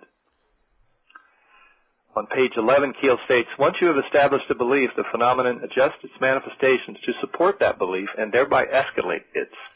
Adding on page 55, I have come to realize that we have been observing complex forces which have always been an essential part of our environment. It is an unusual work of nonfiction, since many of the events depicted would appear incredible even in the context of a fictional work. And by the way, can I add a comment here? Yeah. Creative nonfiction I am not comfortable with at all, and I'll tell you why. First of all, In Cold Blood, if that genre is supposed to be creative nonfiction, but I don't think it is. I think that was straight out nonfiction. Whereas, what's his face, Norman Mailer did a work of creative nonfiction, I believe, based on Gary Gilmore before his execution in Utah for murder or whatever. And now Newt Gingrich has come out with this like creative nonfiction about George Washington. My point is this. Look, if you're going to write about fact, write about fact. Because why do I want to read creative nonfiction? I mean, were you there, Newt? No. You know, Norman, were you there? No. You know what I mean? Now, there's a difference that there used to be, Andy, I don't know if you remember this or not, because you're not really all that far behind me, but there were books, or there was a genre called faction, which was fiction based on fact. And a good example of that would be Godfather 3. Where they kind of named names and did things, and, you know, everybody understood where it was at. Are you familiar with that at all? I mean, what was called faction, and especially as it relates to Godfather 3? It sounds vaguely familiar, and I haven't heard about it in relation to that movie. Yeah, I mean, with Newt Gingrich coming out with this book about Washington, you weren't there, shut up. I mean, either write something that's a documentary or something like that, but don't give me this creative nonfiction. What are you, filling in the blanks? I don't want to hear from you. So he was writing about George Washington? Yeah, Jerkoff is writing about George Washington. I mean, you know, these guys never go away. And when your name's Newt, like, why do you even, like, come around? What a jerk. And it's like, you know, it's the old stuff about, you know, Washington crossing the Delaware, the soldiers having to wrap their feet in burlap and the blood. I mean, we're getting ready, and I won't even go on with this. We're getting ready. The people are getting ready for another war. That's what's happening with his piece of shit. Now, Godfather 3, I'll just say this. That movie, the third in the trilogy, if you will, is the one least shown on TV because it kicks the Vatican in the balls. It talks about Roberto Calvi and all what was going on with the machinations financially with the Vatican. It goes on with the assassination of John Paul II and other scandals. Whenever you watch any kind of network that might be showing the Godfather series, you'll see 1, you'll see 2, you ain't going to see 3. And there's a reason for that. That's my contention. Sorry to get that in there. But this creative nonfiction stuff, it's like, look, either write fiction or write fact. But the creative nonfiction thing allows people to do things which I don't think is necessary. And now Newt's out with this latest piece of tripe about, you know, Yankee Doodle Dandy and all that stuff. Yeah, fine, okay. Thank you. One more addition to the Kwa Kwa Kwa tribe thing is that they have another mask of a I believe it was a Thunderbird, and it had the kingfisher, a specific kind of bird on the top. A kingfisher. Yeah, and that starts making you think of Christ in a way, because he was the fisher of men and perhaps the king of that process.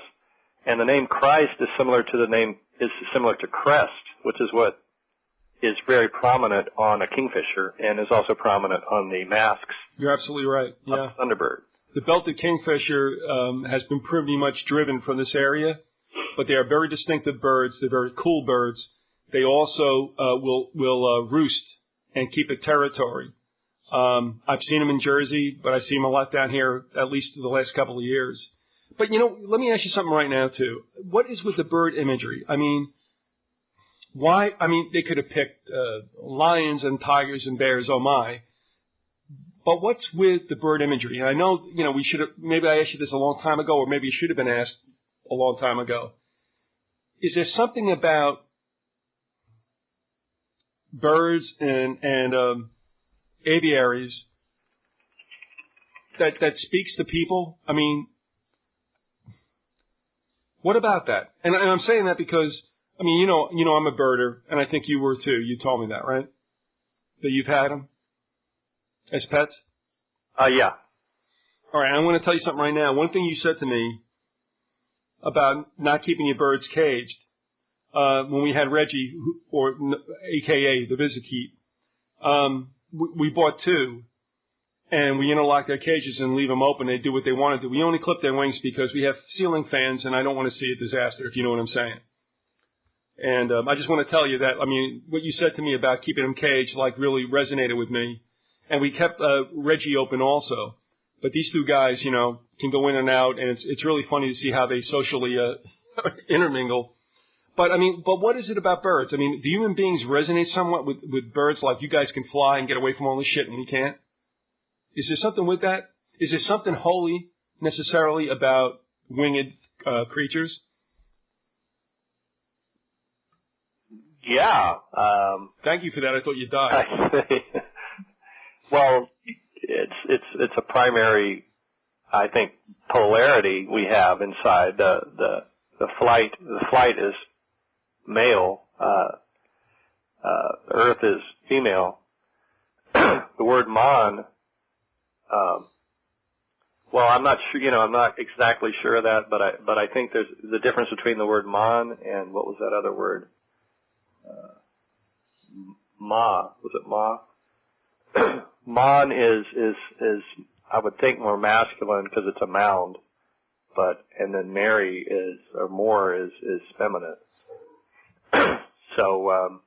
But you bring up a good point, because in all of biology, it seems to me. And the mound is, I guess, the male because it's reaching up to the sky, I would assume. But when you were talking about Earth being more female oriented, when you look at pollination, it's the male entity, I guess, that gets aerosolized, dispersed in the air to go ahead and find fertile ground. Do you know what I mean? Mm-hmm. Womanhood, or the female entity, is anchored. The males are pretty much blown by the wind, if you will. But I'm wondering if our fascination, and I guess the Wright brothers could speak to this as well, with the winged creatures, is the fact that they freed themselves to a certain extent from gravity. And that's something we can never do, really. None of us is going to go ahead and just flap off to the Publix, you know what I mean? Mm-hmm. Or the cash and carry, or what you guys have out there, Safeway. I don't mean, I'm not trying to trivialize this, but I have to wonder why the Garuda, and all through time, there's been something associated, and you would say in a positive sense, often misinterpreted through time, but that it would be, something airborne. Any idea about that whatsoever? Well, again, I think it's just more related to the interior mindset that we have. You see a bird, but then you fantasize about its meaning and how it relates to your own life, and those energies are in you, and there are birds of prey, and so, it can be an aggressive thing, and males can be aggressive, and so it's... Well, you might have heard Ogie and Dickie getting after it right now out there. I don't know if you heard them or not. Oh. The two birds. But to me, I think it's something that we long to be freed from this place. And we look at them as, damn, they did it. And they've done it throughout time. And they'll do it beyond, if there's an end to anything, they'll still be doing what they're doing. I don't mean to, like I said, I don't mean to trivialize it, but I have to admit, I've become I'm like a quasi-birder. I don't belong to the Audubon Society. But since I worked with the Renaissance landscaper back, since like the 80s, I love them. I don't think people realize what life would be like if they were gone. Whether you're in the city or in the country, you know what I mean? Go ahead. Moving on there? Is that what you say? We should move? I can go. I've got one more thing I heard at the Mothman Festival. Oh, no, go ahead. No, I'm just saying about the whole idea about the symbology, the reality of our, I won't say fixation, but, birds hold a certain fascination for human beings, and it's a good one, I think. And like you had told me early on when we first started doing these shows, that the Mothman was looked at as being necessarily malevolent. In essence, it was not. It was warningly telling people something's going to happen. It got somehow a bad name. But in the whole of civilization, I think birds, I don't know, are looked at as being very positive and something that we kind of long to want to equate. But go ahead. Yeah, well, you can see this in any movie. Whenever the tough times are over and people are at rest and at peace, you hear birds singing. I agree. That is what they mean. They are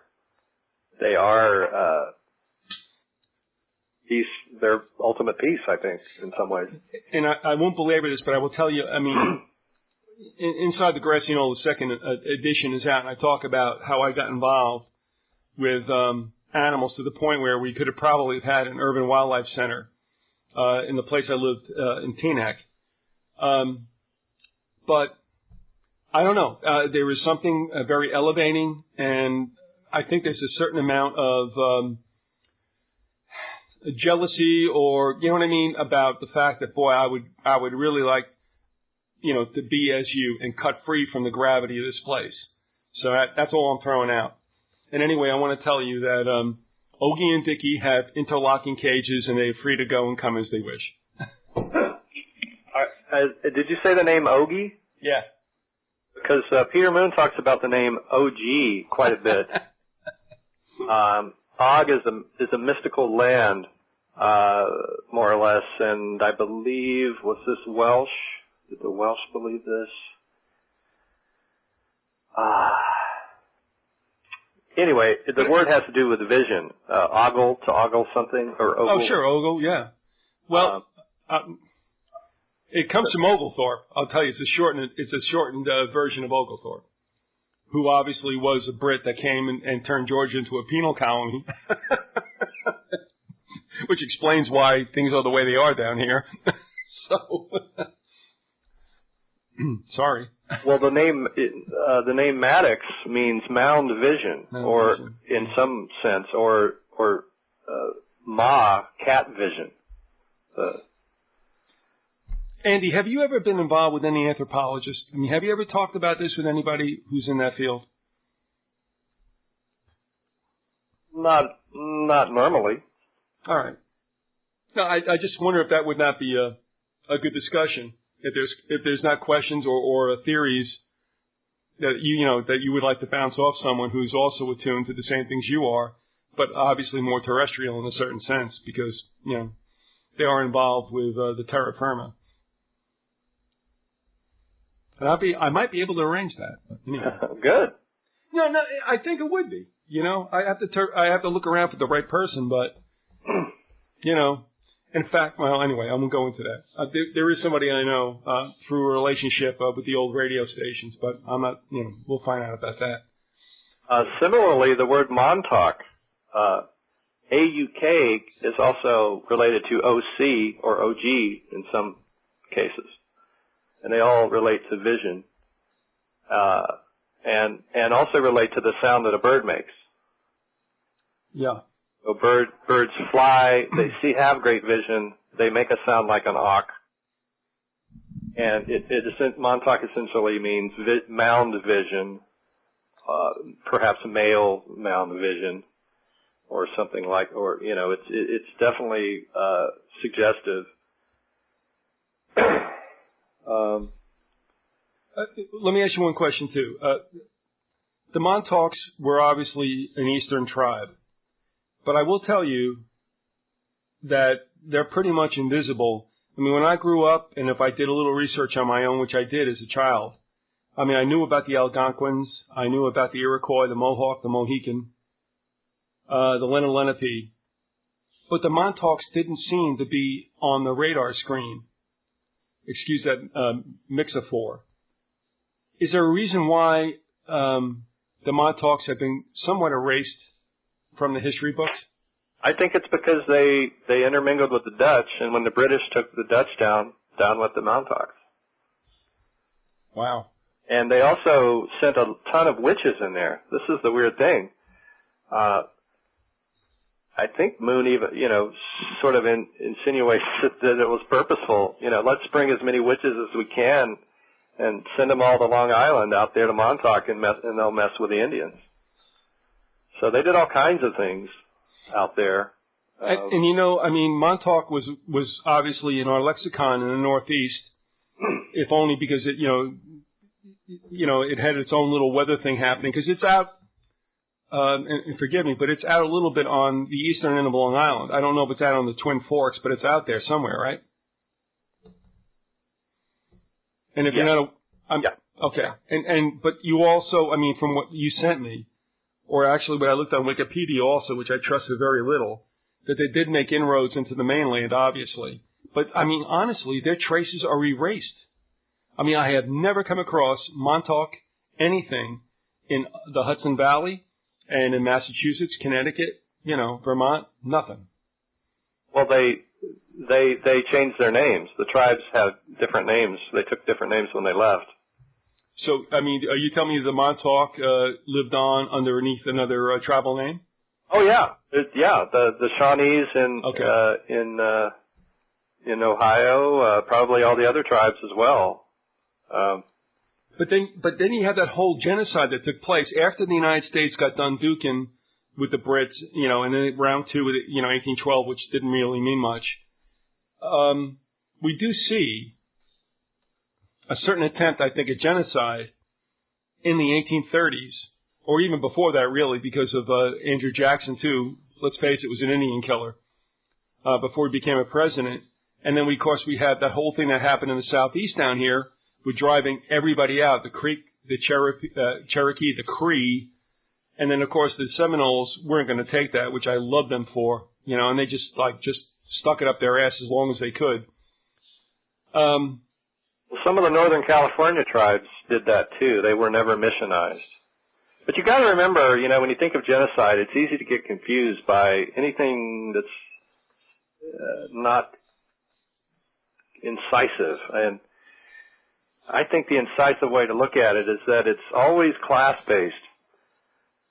It's class-based in the sense you have one group trying to destroy another, but they also tend to go after the poor in the other group. They align themselves eventually with the elites of the conquered tribe. All right, let me ask you this.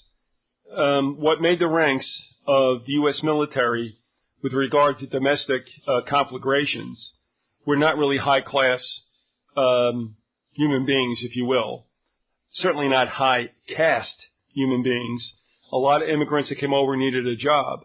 And I take a look at what took place, after everything settled down and we weren't fighting the Brits anymore, they let loose on the Indians in the eastern section of this country, eastern seaboard. And then, of course, that was called back while we duked with the Mexicans in the 1830s. And then we had another war between the North and the South, which probably are indeed a lot of weaponry that would eventually be used on the other Aboriginal people. So my point is, it's like, let's face it, Andy. I'm waving a flag for Native peoples, but honestly, you take a look at what we did to the Native peoples. Jeez.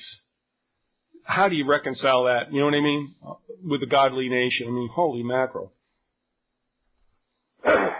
Well, I think that you can't. You just kind of have to ignore it, and that's what people do. But that's kind of what we've done. But it's better than admitting that the people that the thing is that they don't give Indians an identity. No. Ultimately, they don't give you the history so that their uprooting seems less important. Exactly. No argument there whatsoever. You're absolutely right. And it's better to say they floated in from somewhere and there were just a few of them riding around on horses or whatever, and then to say, they'd been here for centuries, millennia, that they, in some ways, were higher class because they were descended from a truly advanced culture. Bloodline, yeah. And so... I mean, but isn't that such a tragic irony? That they are the remnant of people that were, like you said, I mean... That's why there's so much wisdom in what they said and did in their philosophy. And the whites were just, They just crushed it. So much more simplistic in their thinking and ignorant, I suppose. Well, you can be that when you have the force. You don't have to think if you can beat people up. You know what I mean? It doesn't call for a sentient brain. It just, it's just like, we got the force, you don't, we win, disappear. Speaking of which, the Colvin motto, the Colvin family motto, is the same as the one Constantine used. And Constantine's a con word. Now we've got a whole list of con words we can do. And that is? Well, in hoc signo vinces. It's something about conquering others. What a surprise. The sign of the family, the crest, it's related to the Chi-Rho symbol, which is an X with a P in the middle. All right, now we've gone through this. Do you know where I'm going to go with this? Well, I was just immediately thinking of Pax. Oh yeah, but I mean that is a Christian symbol, which was adopted out of straight paganism. You're absolutely right. Anybody in a Catholic church or a Protestant church, both sides, is very well aware of the long stem P, am I right? Bifurcated by an X. And a variation on that is this crown image with a slanted scepter going through it. Yes.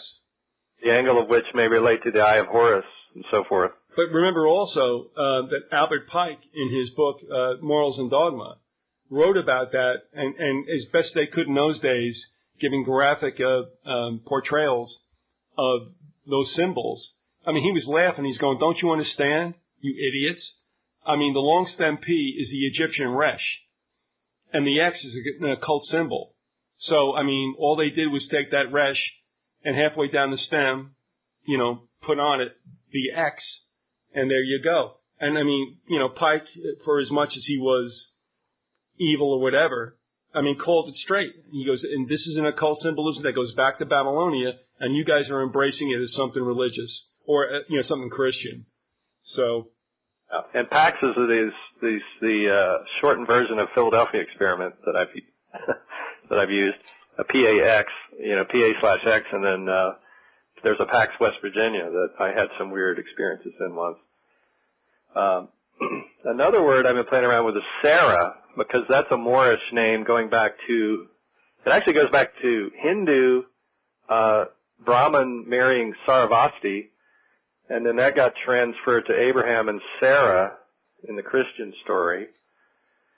So, but it has this Moorish underpinning from way before, and so the name Sarah Jane Moore is very archetypal. That she even has that this woman has this name is very strange. Oh, I get it now. Yes, Sarah. Sarah, and then Jane is Jinn, which is genie or trickster. And then Moore. And then Moore. And the interesting thing is that her original name is Khan. And there was a Khan Meats company there in town. And I'm thinking she was related to that family. And they came out of Cincinnati. Cincinnati was a big slaughterhouse. That was its original sort of function as a city. It was known for that. And they actually were going to call it the city of pigs or something, Porkopolis or something crazy. Porcinolopolis, yeah. Yeah, well, that's strange. The German, the German influence there. Yeah. But the con meats got soaked up by Sara Lee, the Sara Lee Corporation. And Sara Lee's been having a lot of activity lately in the markets. Are they still going? Is there still a Sara Lee? Oh yeah, Lee? they own they have all kinds of things now that they're doing, totally unrelated to food. All right, let me just ask you this as far as brainwashing goes. What was the kicker for Sara Lee? Can't remember. Nobody likes, what is it? Nobody doesn't like Sara Lee. But I think they made the Twinkies. Did they make Twinkies? No, I think it was Hostess. Oh, you're right, Hostess, yeah. Yeah, I ate every garbage food. I mean, we all did. That was our fuel. But the name has come up in other places. Can you hear me? Yeah, I know you're probably on the toilet or looking under your legs or something like that. Yeah, I can hear you. But I mean, let me ask you something too before you get back to whatever you're digging for. Do you find anything interesting? I mean, didn't Sarah Jane Moore deny that she lived in your neighborhood? She doesn't deny it. She just never talks about it, and nor does Charlie. Does she deny any? I mean, but what are we saying? That there might have been somewhat of a relationship. I mean, just knowing one another or whatever between Manson and Sarah Jane Moore prior to I think they're not supposed. I think it's not supposed to be known. All right, but are you saying that it's possible the two of them were aware of each other before they made their exodus to the West Coast? Well, yeah. I mean, they knew each other as kids. I'm just saying that since then they don't really refer to each other for some reason. All right, now let me ask you this: how come she and was it Squeaky Fromm that both escaped for a period of time from West Virginia penitentiaries? Yeah. I think Liam might have written me and said to me, isn't that kind of interesting that they both kind of like duffed out, like were they getting reprogrammed or what? Yeah, debriefed, yeah. You think? I mean, Well, I think they just wanted to keep the story alive. The media loves the Manson story. That's why you keep hearing stuff. That's why. And the reason they're letting these people out is because they did a favor for the state. They ruined the peace movement. They're heroes in certain circles, I would bet. But I mean, 40 years is like, or 30 years or whatever you want to say. That's a hard time. But they waited until as soon as Ford is dead, they let him out because they did a service, and I think that's the secret here. Well, then the point is like, I mean, how much did your life suck though while you were in prison? I mean, if they were in, the Chateau Bow Wow, I mean, that would be okay. Like where they put all the mafia guys in Breezewood, Pennsylvania. Well, they had to be the patsies for the appropriate amount of time, but the people in the know at the top know that Manson was performing a function that benefited industry and benefited, it just made tons of money because it allowed for what we're seeing now with the big scams, the big ripoffs, the George Bush, the $4 trillion the banks got last year. But how did Manson? And we lost $11 trillion in value on our assets. That's right. But how did Manson facilitate that? I just figured that they were, picking off people they didn't want to be around. Well, they needed to crush the unions, and the two, they needed to make sure that the peace movement didn't get aligned with labor.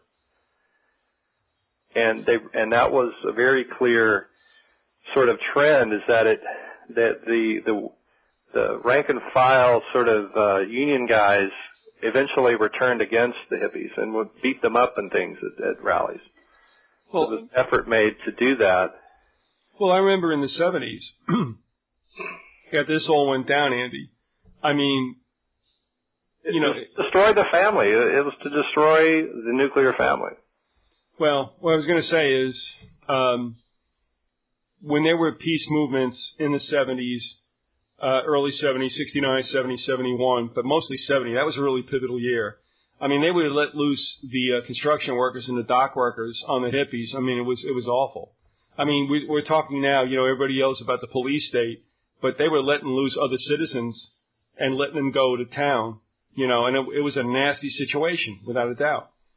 So, I mean, when you say that there was, they want to prevent an alliance between the unions and the hippie movement, I can understand that, but it's really funny because the unions were actually started up from what you would call radical leftist beginnings. That's one of the reasons why when they started unions in the United States, they were considered communists, and they busted heads back then. And I think Steinbeck writes about that well also in some of his books. So isn't it interesting, though, that you look at unions and the guys that were working in it, they were all tough guys, construction workers, and I'll kick your ass. They're all rednecks. But it was begun from what would be considered a leftist movement. Yeah, and they didn't want that to get reconnected again. I agree. So because they wanted to create a two-tiered system in the unions, or three-tiered, or as many as they can get, where the new people coming in are getting paid way less, and they can start a downward trend in wages, and then use that downward trend to move all the companies overseas. And even when they were cutting jobs and making more profit, they still would move the companies and claim that they couldn't make money anymore. And that was in the Michael Moore film. He was talking about that, capitalism. If you will, let me just tell you what happened with me. This is kind of shocking, but I worked as what they call a shape. Are you familiar with that term, shape? Maybe. All right. I would go down. You could do this on the docks by the river, or you could do it in trucking companies. And I did it in a trucking company. I was a shape for APA out of North Bergen, New Jersey. And I would work, if they needed me, that's fine. And you kind of work out a deal with the guy. You come down 3 times or whatever. You're willing to work Friday night. I'm like, yeah, okay, no problem. And we would work. And we were paid the same wage as the full-timers, who, of course, also had benefits.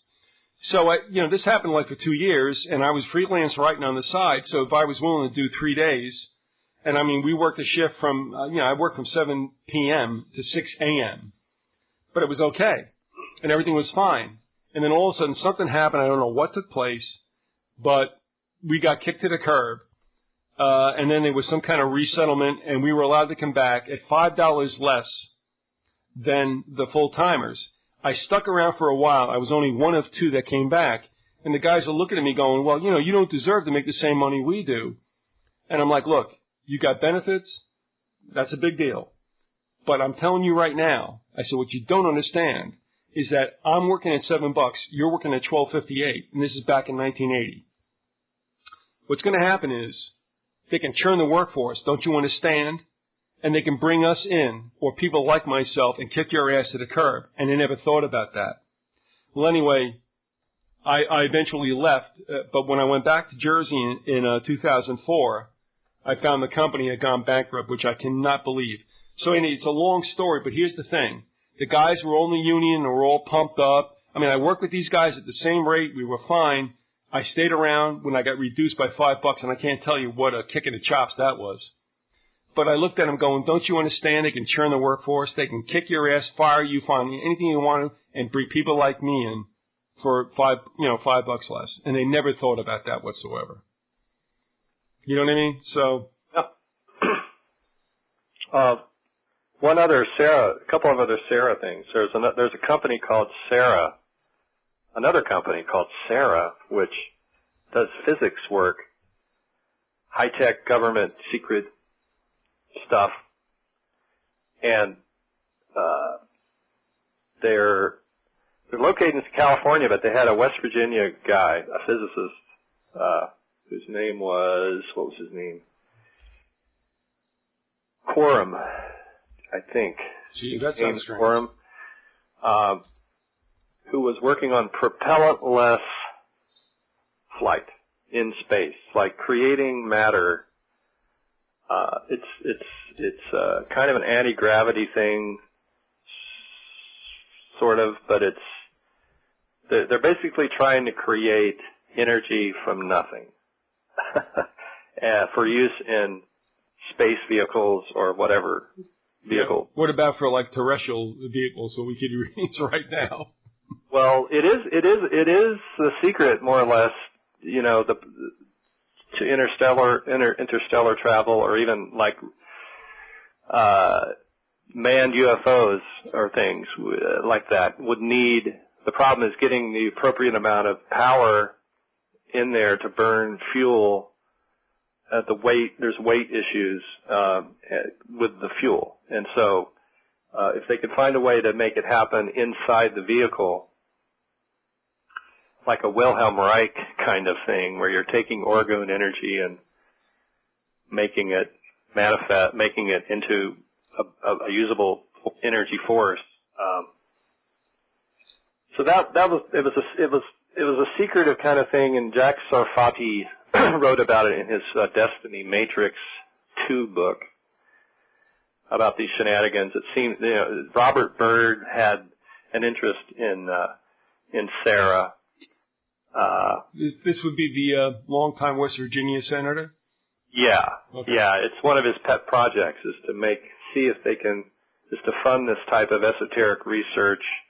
And then it may connect to the William Dean Ross stories about the NSA studying vortices in West Virginia near Institute, near Indrid Cold's home in Midway, trying to figure out, what's going on with these weird magnetic fields, and is there some way to use magnetism perhaps, to make this process happen? Because magnetism is sort of the totally, really almost unknown. They really don't know that much about it yet. Another Sarah name was Sarah's Mount. There's a Sarah's Mount in this ancient Ouachita village that you were speaking of earlier in Louisiana. So that's an old Moorish goddess, I would guess. So look for your Sarah words as you go along. Another little random thing is... I can't let this go by. So, are we supposed to make something out of Sarah Palin, who's an absolute idiot, who they're obviously grooming to run for the presidency? It's like, are you serious? Yeah, Palin may relate to paladin in etymology. The paladins were talked about by Peter Moon. I can't really remember. Do you remember what they did? What they're guards of some kind, right? The paladins? Anyway, I can use the wonderful magic of you do that. the internet. And by the way, I just want to tell you that Sandoz has changed their logo. When I talked about it last time, and a woman from Tennessee who's a pharmacy tech, and whose father, ran a long-time pharmacy, who, by the way, got a plaque from Pfizer company with a clock, a little barometer thing, if you remember that kind of stuff. And it's adorned with the Eye of Horus. No two ways about it. But Sandoz had used a flower that was bent over, dripping a drop into what would look like a martini glass.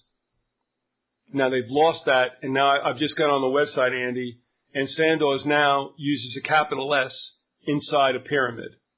It just doesn't get any better. Yeah. Wow. But yeah, that analogy, the dream, that they would, that their product would then, LSD would then be dropped into people's drinks, which it was. Yeah, it was like slipping somebody a Mickey. Absolutely. That was in their logo is quite Masonic, actually, to let you, the revelation of the method, to let you know what they're doing. Interesting. Yeah. But there's lots of dripping emblems. There's Fuller O'Brien, which probably may be a Rockefeller company, I'm not sure, but they have an old logo that's very scary with the blood dripping over the earth. I think it's Fuller O'Brien. And we had the pre-911 imagery of dripping. Carbide used it. We had Maker's Mark. Carbide had the dripping stuff over the Bhopal plant. Yeah, and Maker's Mark had the signature over like flowing of wax, red wax on top of the bottle. Do you remember this? Yeah. And the tray towers, they dripped also, and now it's not a funny thing anymore. One other random thing here was, remember there was an Eye of Horus crop circle in Ohio. This was 2003. that I happened to stumble on, and we've, conjugated over that. Yes. Cogitated. It turns out that the date of that formation, while it was also 100 years to the day, almost, or was it to the day? Almost to the day, I think, of the Horus ritual of Crowley. It was also this approximate week that this cave in Romania was discovered that Peter Moon is writing about now, this holographic Hall of Records. I found that interesting. Yeah, I did too. I mean, that coincidence. But I mean, all right, and I'll ask you this up top. You can defer answering. I'd like Moon on. Do you think Moon would come on? I mean, what do you think about him? I don't know. I don't know. I don't know if he does a lot of interviews. You've never talked to him, have you? I've emailed with him. He's very interested now in the Mothman stuff. Okay. We'll see where it leads. Okay. But it makes, when I first read the whole thing, it sounded so much like a Rampa story. And Gray Barker and John Keel actually wrote the intro to his book about going to Venus, Rampa, who claimed he was a Tibetan inside the body of an Englishman. But he wrote a story about all these caves that were like this, holographic, that could tell time or do time travel and all that. It sounded so much like that. I thought, well, this whole thing's got to be a hoax somewhere back in this story. And then the involvement in Romania of CIA scientists, CIA-linked scientists, makes me think that the timing, there's something weird about the timing. I do think that these crop circles are made by satellites and intelligence agencies. So I think that they kicked off some kind of op at that time. Maybe. Now, I don't know if the two are related, the two events, but no, those crop circles look like they were computerized and done like they. Actually, I hate to use this kind of pedestrian example. But the way that plaques are made now and inscriptions in plaques. Mm-hmm. It'd be easy to do. Yeah, it is. I mean, yeah. If you're using lasers or something like that, no problem. You get a template, just do it. So I find that probably not from aliens, but from our own, for whatever reason. Anyway. Okay, let me give you 5 real quick random things. Ready? Yep.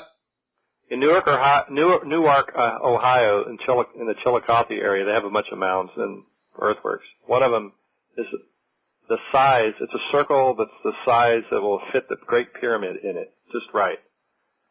Ohio State has a lot of West Virginia Indian remains, for those that might want to follow up on that. Myers University in Cleveland has lots of Sumerian artifacts that were found in Ohio. You might want to check that. Okay. There's 7 hills. There's a 7 hills things going on with Cincinnati, Seattle, and Rome. They all say that they're the city of 7 hills, and it's probably a Jesuit thing. Would be my guess. In 9/11, on 9/11/73, did I mention this? The U.S. bombed the palace in Chile when they started the coup. No, I mean, if you did, I don't remember, but they did. The 9/11 date that they used. On 9/11/73, they bombed, was that Allende at that time, I think? I don't know. Yes. Okay. Yes. The Aswang, A-S-W-A-N-G, is the name for the Mothman in the Philippines. And that's a dam in Egypt, isn't it? Well, it has a G on the end of it. And I think I may have mentioned Suleiman is the name of the Mothman in, what country was that? Indonesia. Okay, and the woman here gave birth to 8 kids. She was a Suleiman. Oh, really? Yeah, that's all right. Charlie Manson, in his interview in The Mothman's Photographer 3, which I highly recommend just for his interview, mentions that he burned down a school in Indianapolis, and that's what he was first thrown in. Jail for? To the clink for, yeah. Charlie burnt down a school in Indianapolis? Yeah, and he was 10 years old, okay? He was 10? He was 10, according to his time, the date he gives. So, You know, his timeline is just hard to follow. Was he in West Virginia before that or after that? I'm not sure. Supposedly before that. But I don't know. But I'll tell you what, there was a school that burned down on Woodward Drive that I talked about. It was right where all these sightings occurred.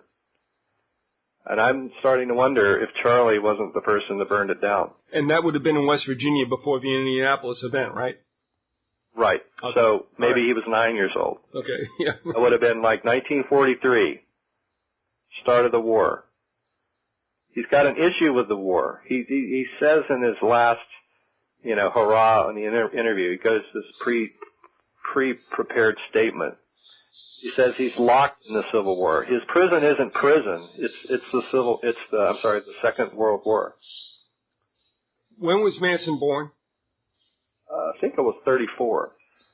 Jeez. Okay. I'm not mistaken. All right. So that's an interesting point. What else? There was a couple. Oh, this lady I met at the Mothman Festival. I got to tell you this story. I know we're running out of time, but she tells me this incredible story. She was coming to West Virginia. This was before the bridge collapsed, 1967. Her dad gets a call, hey, we've been fighting this bird thing. We need help. Bring your guns. So they get their guns. They drive in there. This would have been a year after Mothman was first seen. So, I wonder, she would have heard about, depending on how far they drove in Ohio, if they were kind of in the area, they probably would have long ago heard about the whole thing. So they're driving, they get to the Silver Bridge. She freaks out as they're driving over it for no apparent reason. Tries to crawl out of the car window. She's in like a trance. And she's seeing visions of the bridge collapse and packages in the water. And they pull her back in. They stop. They talk her through it. Her dad finally says, well, if you're really seeing things, is it okay to cross the bridge right now?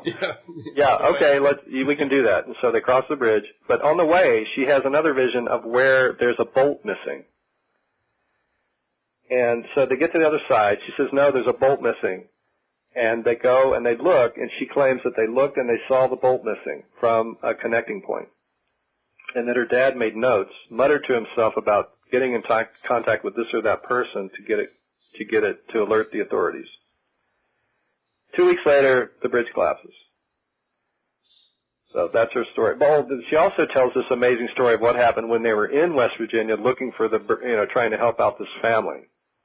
They were staying with this West Virginia family. They thought it was all bogus. They were from Ohio, and they thought, well, this is just crazy West Virginians coming up with stories.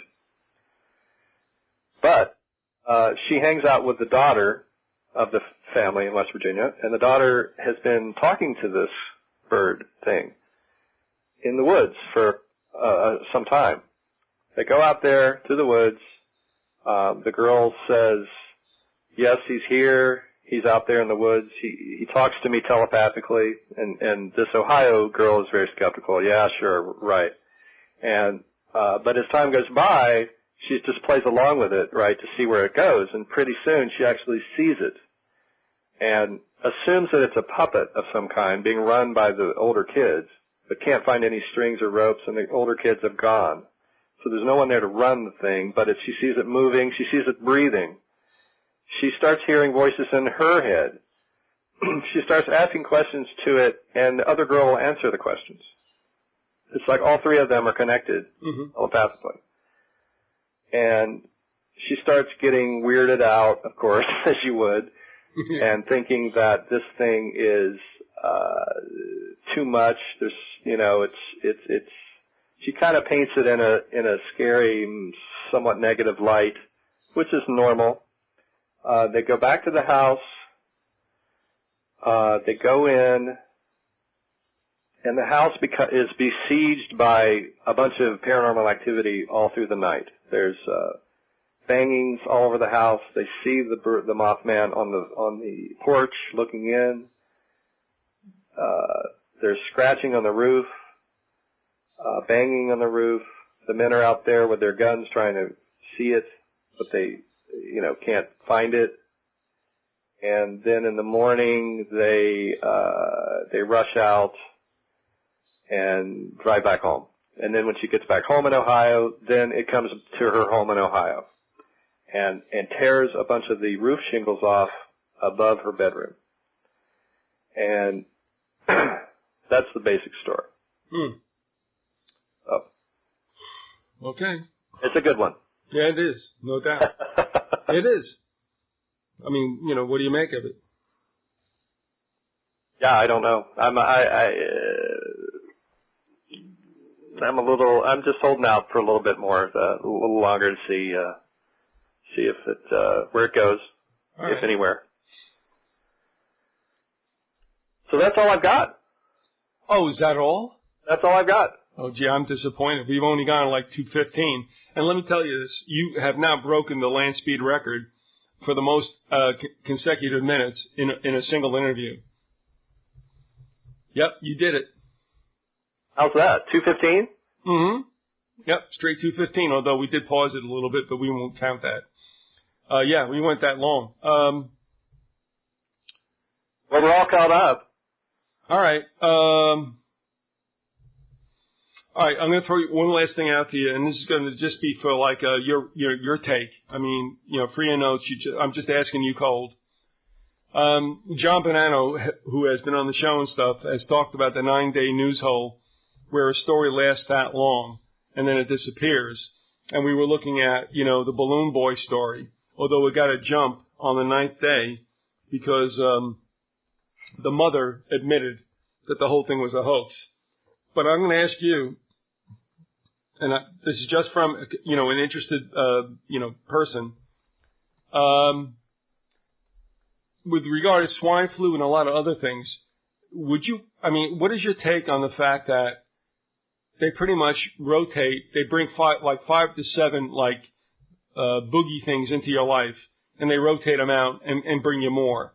And the reason I ask you this is because a lot of folks who have listened to you have said, it's good to listen to what you've done, because when they, whether they chart it at home or whatever, they find that, yeah, it's true. It's like they keep rotating stuff out. There is a certain synchronicity and repetitiveness to what's going on.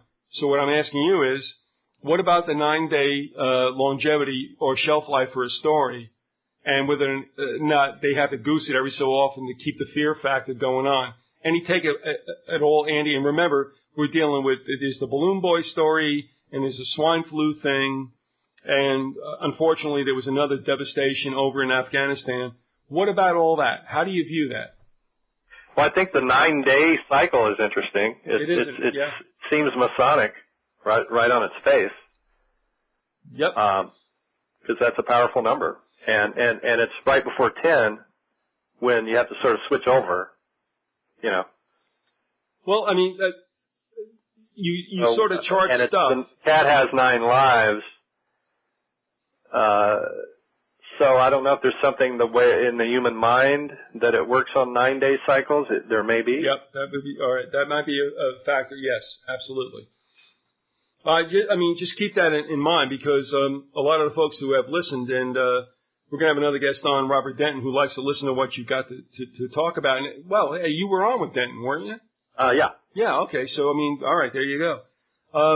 So what is it with this whole thing? And then Bonanno jumped in from Maine. And, whatever it means, it's like, for whatever this show does or doesn't do, if people can understand that they're being manipulated with a certain kind of cycle or repetitiveness, then understand that maybe what you're hearing is not necessarily the truth, or a certain variation of it. And that's one of the reasons why I watch today's show in the morning, because I can pretty much take a pulse of what's going to happen that day or what they're getting us set up for. One last thing, Andy, if you would, if you got nothing else on the table, can I ask you a final question? Sure. I think Bonanno made a good point also that I talked about with Gordon Comstock, and his show will be up with yours. It seems like they went to another strategy with the swine flu vaccine. They went to, the swine flu vaccine will kill all of you, and we'll have plenty of vaccines for you to take. And then all of a sudden, it seemed like not a lot of people were buying into this. healthcare workers. I mean, a certain amount of resistance to this started to come through, even regrettably to the powers that be, through mainstream news. In Europe, they're not really happy with this. And then all of a sudden it became, oh, you know what? The swine flu is a killer, but we really don't have a whole lot of dosages. And what does that do to the populace? You know what I mean? Well, it's just terrorism. That's right. Now, let me ask you this. Not that you had to divine this from what you've seen, but does that kind of like resonate with what you've seen out in the West Coast with this whole disposition toward vaccines? Yeah, there's more awareness here, I would say. But you know, I've noticed that they have a lot of cases in Ohio. There's a lot of them. I mean, I have friends there whose kids are walking to school with the kids that got swine flu. I mean, they're just barely not getting it. You know, they're really close to getting it. And so I wonder, you know, I was joking, well, that's probably Battelle. You know, they came up with the anthrax, and they still don't talk about that in the stories. You know, they were recently talking about the anthrax again. Yeah. They never talk about it. You know, they don't know where it came from. There's no one. It must have been Fort Detrick, but I know, or Ames, Iowa, but you know, they just won't tell the truth about it. And so, you know, who knows? Maybe they've got closer facilities to Columbus, and so they're just going to dump a bunch of it on them and test out how it all works and what they can get away with. But remember, Andy, too, they ran the boogeyman of. I mean, we've gone through the gamut of running the boogeyman of Ebola, SARS. Don't forget that. I don't know, anthrax and stuff. They here's another thing they keep rotating out, and this is the next boogeyman for you. And so this time they got a little bit heavier with the hit with the swine flu, which they floated by before. And I think I would be on safe ground saying that you probably think this is also cooked and not organic. Is that right? Oh, absolutely. Okay. And you know that what's his name? Rumsfeld's, you know, going to make some money on it. Yep. He's going to be making the vaccine. And this is a very old template. They did it to the Indians. They used smallpox. This wiped out the Indians more than anything. Yep. The wars were very costly and so forth. But you hear these stories where they spent way less money and killed way more Indians by sending them a box inside of a box inside of a box. Right. And then they open the boxes and they all die. Yeah, here's your blanket. Have a nice day. And unfortunately, I think what they're doing now is they haven't milked us for all of our disposable income yet. They've almost done it. Now, when they finally do it, that's when they'll kill a few of us. You know, Andy, I hate to be so cynical, but thinking from their point of view. And, you know, they sit around with blackboards and talk about this stuff, although they'll use metaphors for who they're talking about. Yep. You know, and it takes a blackboard to understand this stuff. I know with you and Adam, you were talking about a bunch of stuff, and it starts to get hard to follow, and you need a blackboard. And that's what they use when they plan these ops. But they'll distance themselves from it by saying, well, let's have Agent A do this, and he'll be Oswald, you know, and they somehow make it sanitize it enough that they can plan it. Well, I can kick myself in the butt for laughing at this. Several years ago, probably around 04, 05, Terry Melanson, who wrote a great book about Illuminism and all that, sent me photos that were sent him of whiteboards, okay? You know, that's the new blackboards, right? Whiteboards with magic markers. Yeah. Okay? All right. On a Google seminar. And somebody went in there and photographed all the classroom whiteboards, like maybe when everybody's on a lunch break or whatever. And he sent them to me, and I'm like, what is this shit? Well, I'll tell you what. I'm sorry I ever ditched those photos, because what they had planned, Google that is, on their whiteboards was extremely interesting, and I laughed at Google as being, you know, nothing. Well, they ain't nothing. And I'm so sorry I ditched them, and Terry doesn't have them anymore either. But, yeah, there are a lot of things that are being planned for our control that we have no idea for, and actually that we actually tap into as being a good thing. So, you know, I use Google, like, very sparingly, but we have no idea in the era of electronics, convenience, and, you know, computer, keypad touching. It's very convenient, but it also has a control mechanism attached to it, and I don't think, I think that's also meant to be, that our generation and the generation that now are our children have any idea of what that's setting us up for. Yeah, well, it ultimately, just thinking as devil's advocate, or not even, just taking it to its extreme, they could monitor everybody individually. You got it. Figure out who needs to be eliminated, and if they could find a delivery system that could kill people individually and make it seem like a disease or something, then that would be the way to do it. Yeah, good point. And I would also ask people to consider reading the short story by Asimov called The Winnowing, in which in 1977 or 76, he wrote about how genetic manipulation of crops could in fact be a delivery system of death or illness to the population, and those who existed would obviously be the survival of the fittest. I don't know if you're familiar with that at all, Andy, but I have no idea. I have no doubt that that's happening right now. So. Yeah, they would just need to fine tune it so that they could so that they could make their class distinctions and who gets killed. That the problem with something big and general is that it might kill some of their own. So they. Yeah, I know. But I tell you what, I think they've indemnified themselves pretty well from what happens. But also before we go, because I've never done this, and I didn't do it through this show. I mean, what's going on with the latest edition of the Mothman, and how can people get a hold of that book?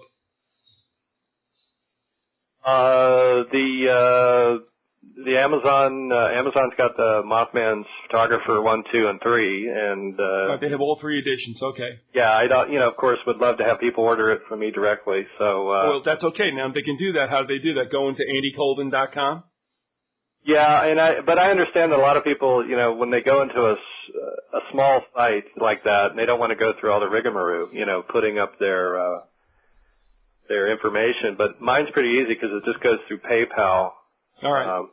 So if you've got PayPal, it's easy. All right, so there's the deal. If you want to order the book, go through his site. And the third book, I still haven't gotten on there on my site, but you could just send a note, send me an email. All right, so number 3 is not yet available on your site. Is that correct? Well, it is. I just haven't put the picture up there. Okay. All right. But it's, Andy at AndyColvin.com. Just say you want. All right, now hang with me for a second. I want to set up what's going to take place. We have an outro song that was, I assume, done and produced by Ivy League. Is that right? Well, we've yeah, that used to be our old name. I know. And we've changed it because there's another band that's more popular that's got the same name.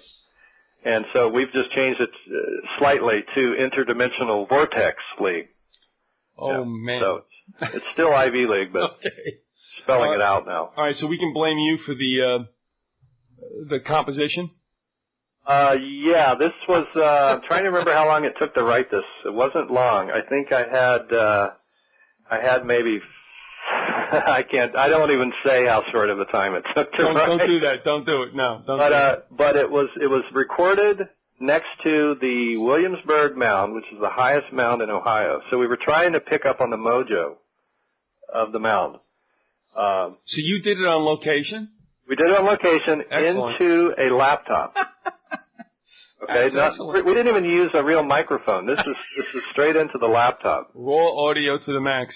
But then we used, sophisticated computer effects and things to spice it up. And it's a story about Mothman. It's sort of it's about Indrid Cold, more or less. It's a story of Indrid Cold. And it's called Flying High with the Mothman. And you'll recognize the tune. Oh, would that be like, by the way, by Bowie? Flying High with the Mothman? Yeah, the music track. The music track is... it's not Bowie. Lou Reed. It's Lou Reed. Yeah, dude. I thought of you. I thought of you when I was like, that's a good old New York, Oh, it is. Tune. So. Yeah, I'm sorry, it's Lou Reed. Yeah. A Walk on the Wild Side, right? Yeah.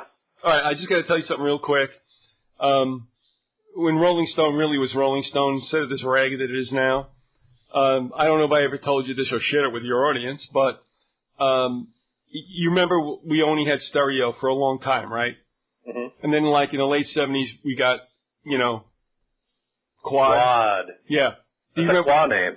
Do you know where I'm going with this? All right. No, that's all right. I don't know. You listened to it in quad and took acid and. No. Here's what happened. I'm reading Rolling Stone, and there's an interview with some of Lou Reed's sidemen, and Rolling Stone asked, like, one of the sidemen, hey, like, on the sly, can you tell me, is Lou Reed bisexual? And the guy goes, dude, he's quad. That's it. That's all you got to tell me. Wow. That's a new one. That's great. No, I mean, that's when Rolling Stone was Rolling Stone, not lending itself to these assholes like Matt Taibbi. But anyway, I always loved that. It's like, say no more. We're okay with this. Not bi, but quad. Is he bi? And the guy's like, no, man, he's quad. Oh, I ain't saying anything. Those were the good old days. All right, listen, we've been with Andy Colvin. I'm having too much fun than I should have. And we're talking about all synchronicities. I have to explain it to any of you guys. You all know, if you listen to this show, where this has gone on. I mean, this has been on for years, more so than, that scares me. Also, we're going to go and do an outro, Andy, and this is your song, right? Yeah, that's very recent. And that's called Flying High with the Mothman. All right. Stay right here, folks. Thank you for listening to Think of Be Eaten. I hope you had a good time. This is the longest show we've ever done. We're going on 24 hours. No, not really. But actually 2.5. Happy Halloween. Yeah, absolutely. Stay right there. And this is Andy's composition, Flying High, and we'll see you next time. Edred came to West Virginia. He hitchhiked his way across the Ohio. Bought himself a big black car, blew some miles near and far. Said, hey, bud, flying high with the Mothman.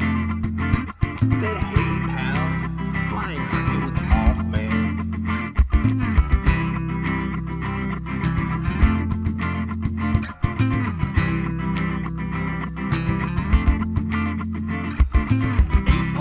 From way up in the canyon, acting like some kind of Charlie Manson, but he never lost his cool, making ultra-terrestrials drool. Hey bud, flying high with the Mothman. Said hey pal, flying high with the Mothman.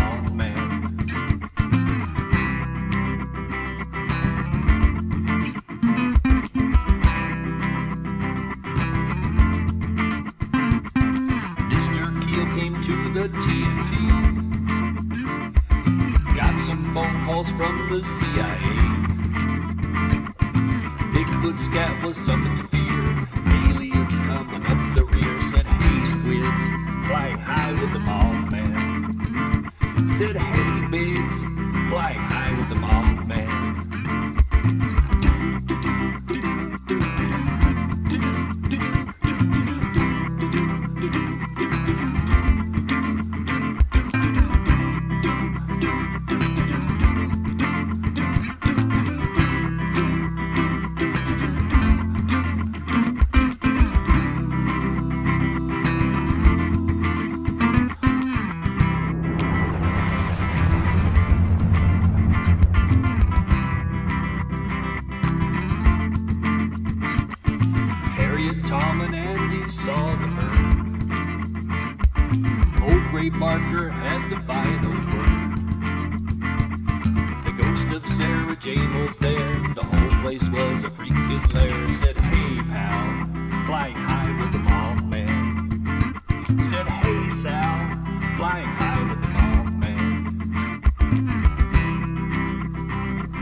said, hey Joe, flying high with the Mothman. Said, hey Schmo, flying high with the Mothman.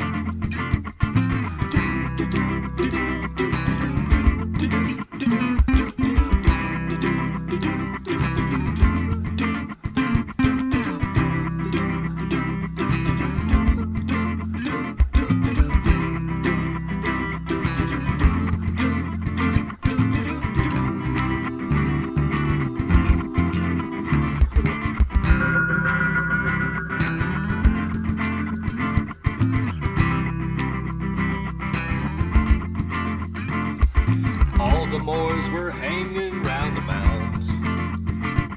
Assassin teams were dressing up like clowns, using psychic energies, church and state and all that sleaze to say, hey bud, flying high with the Mothman.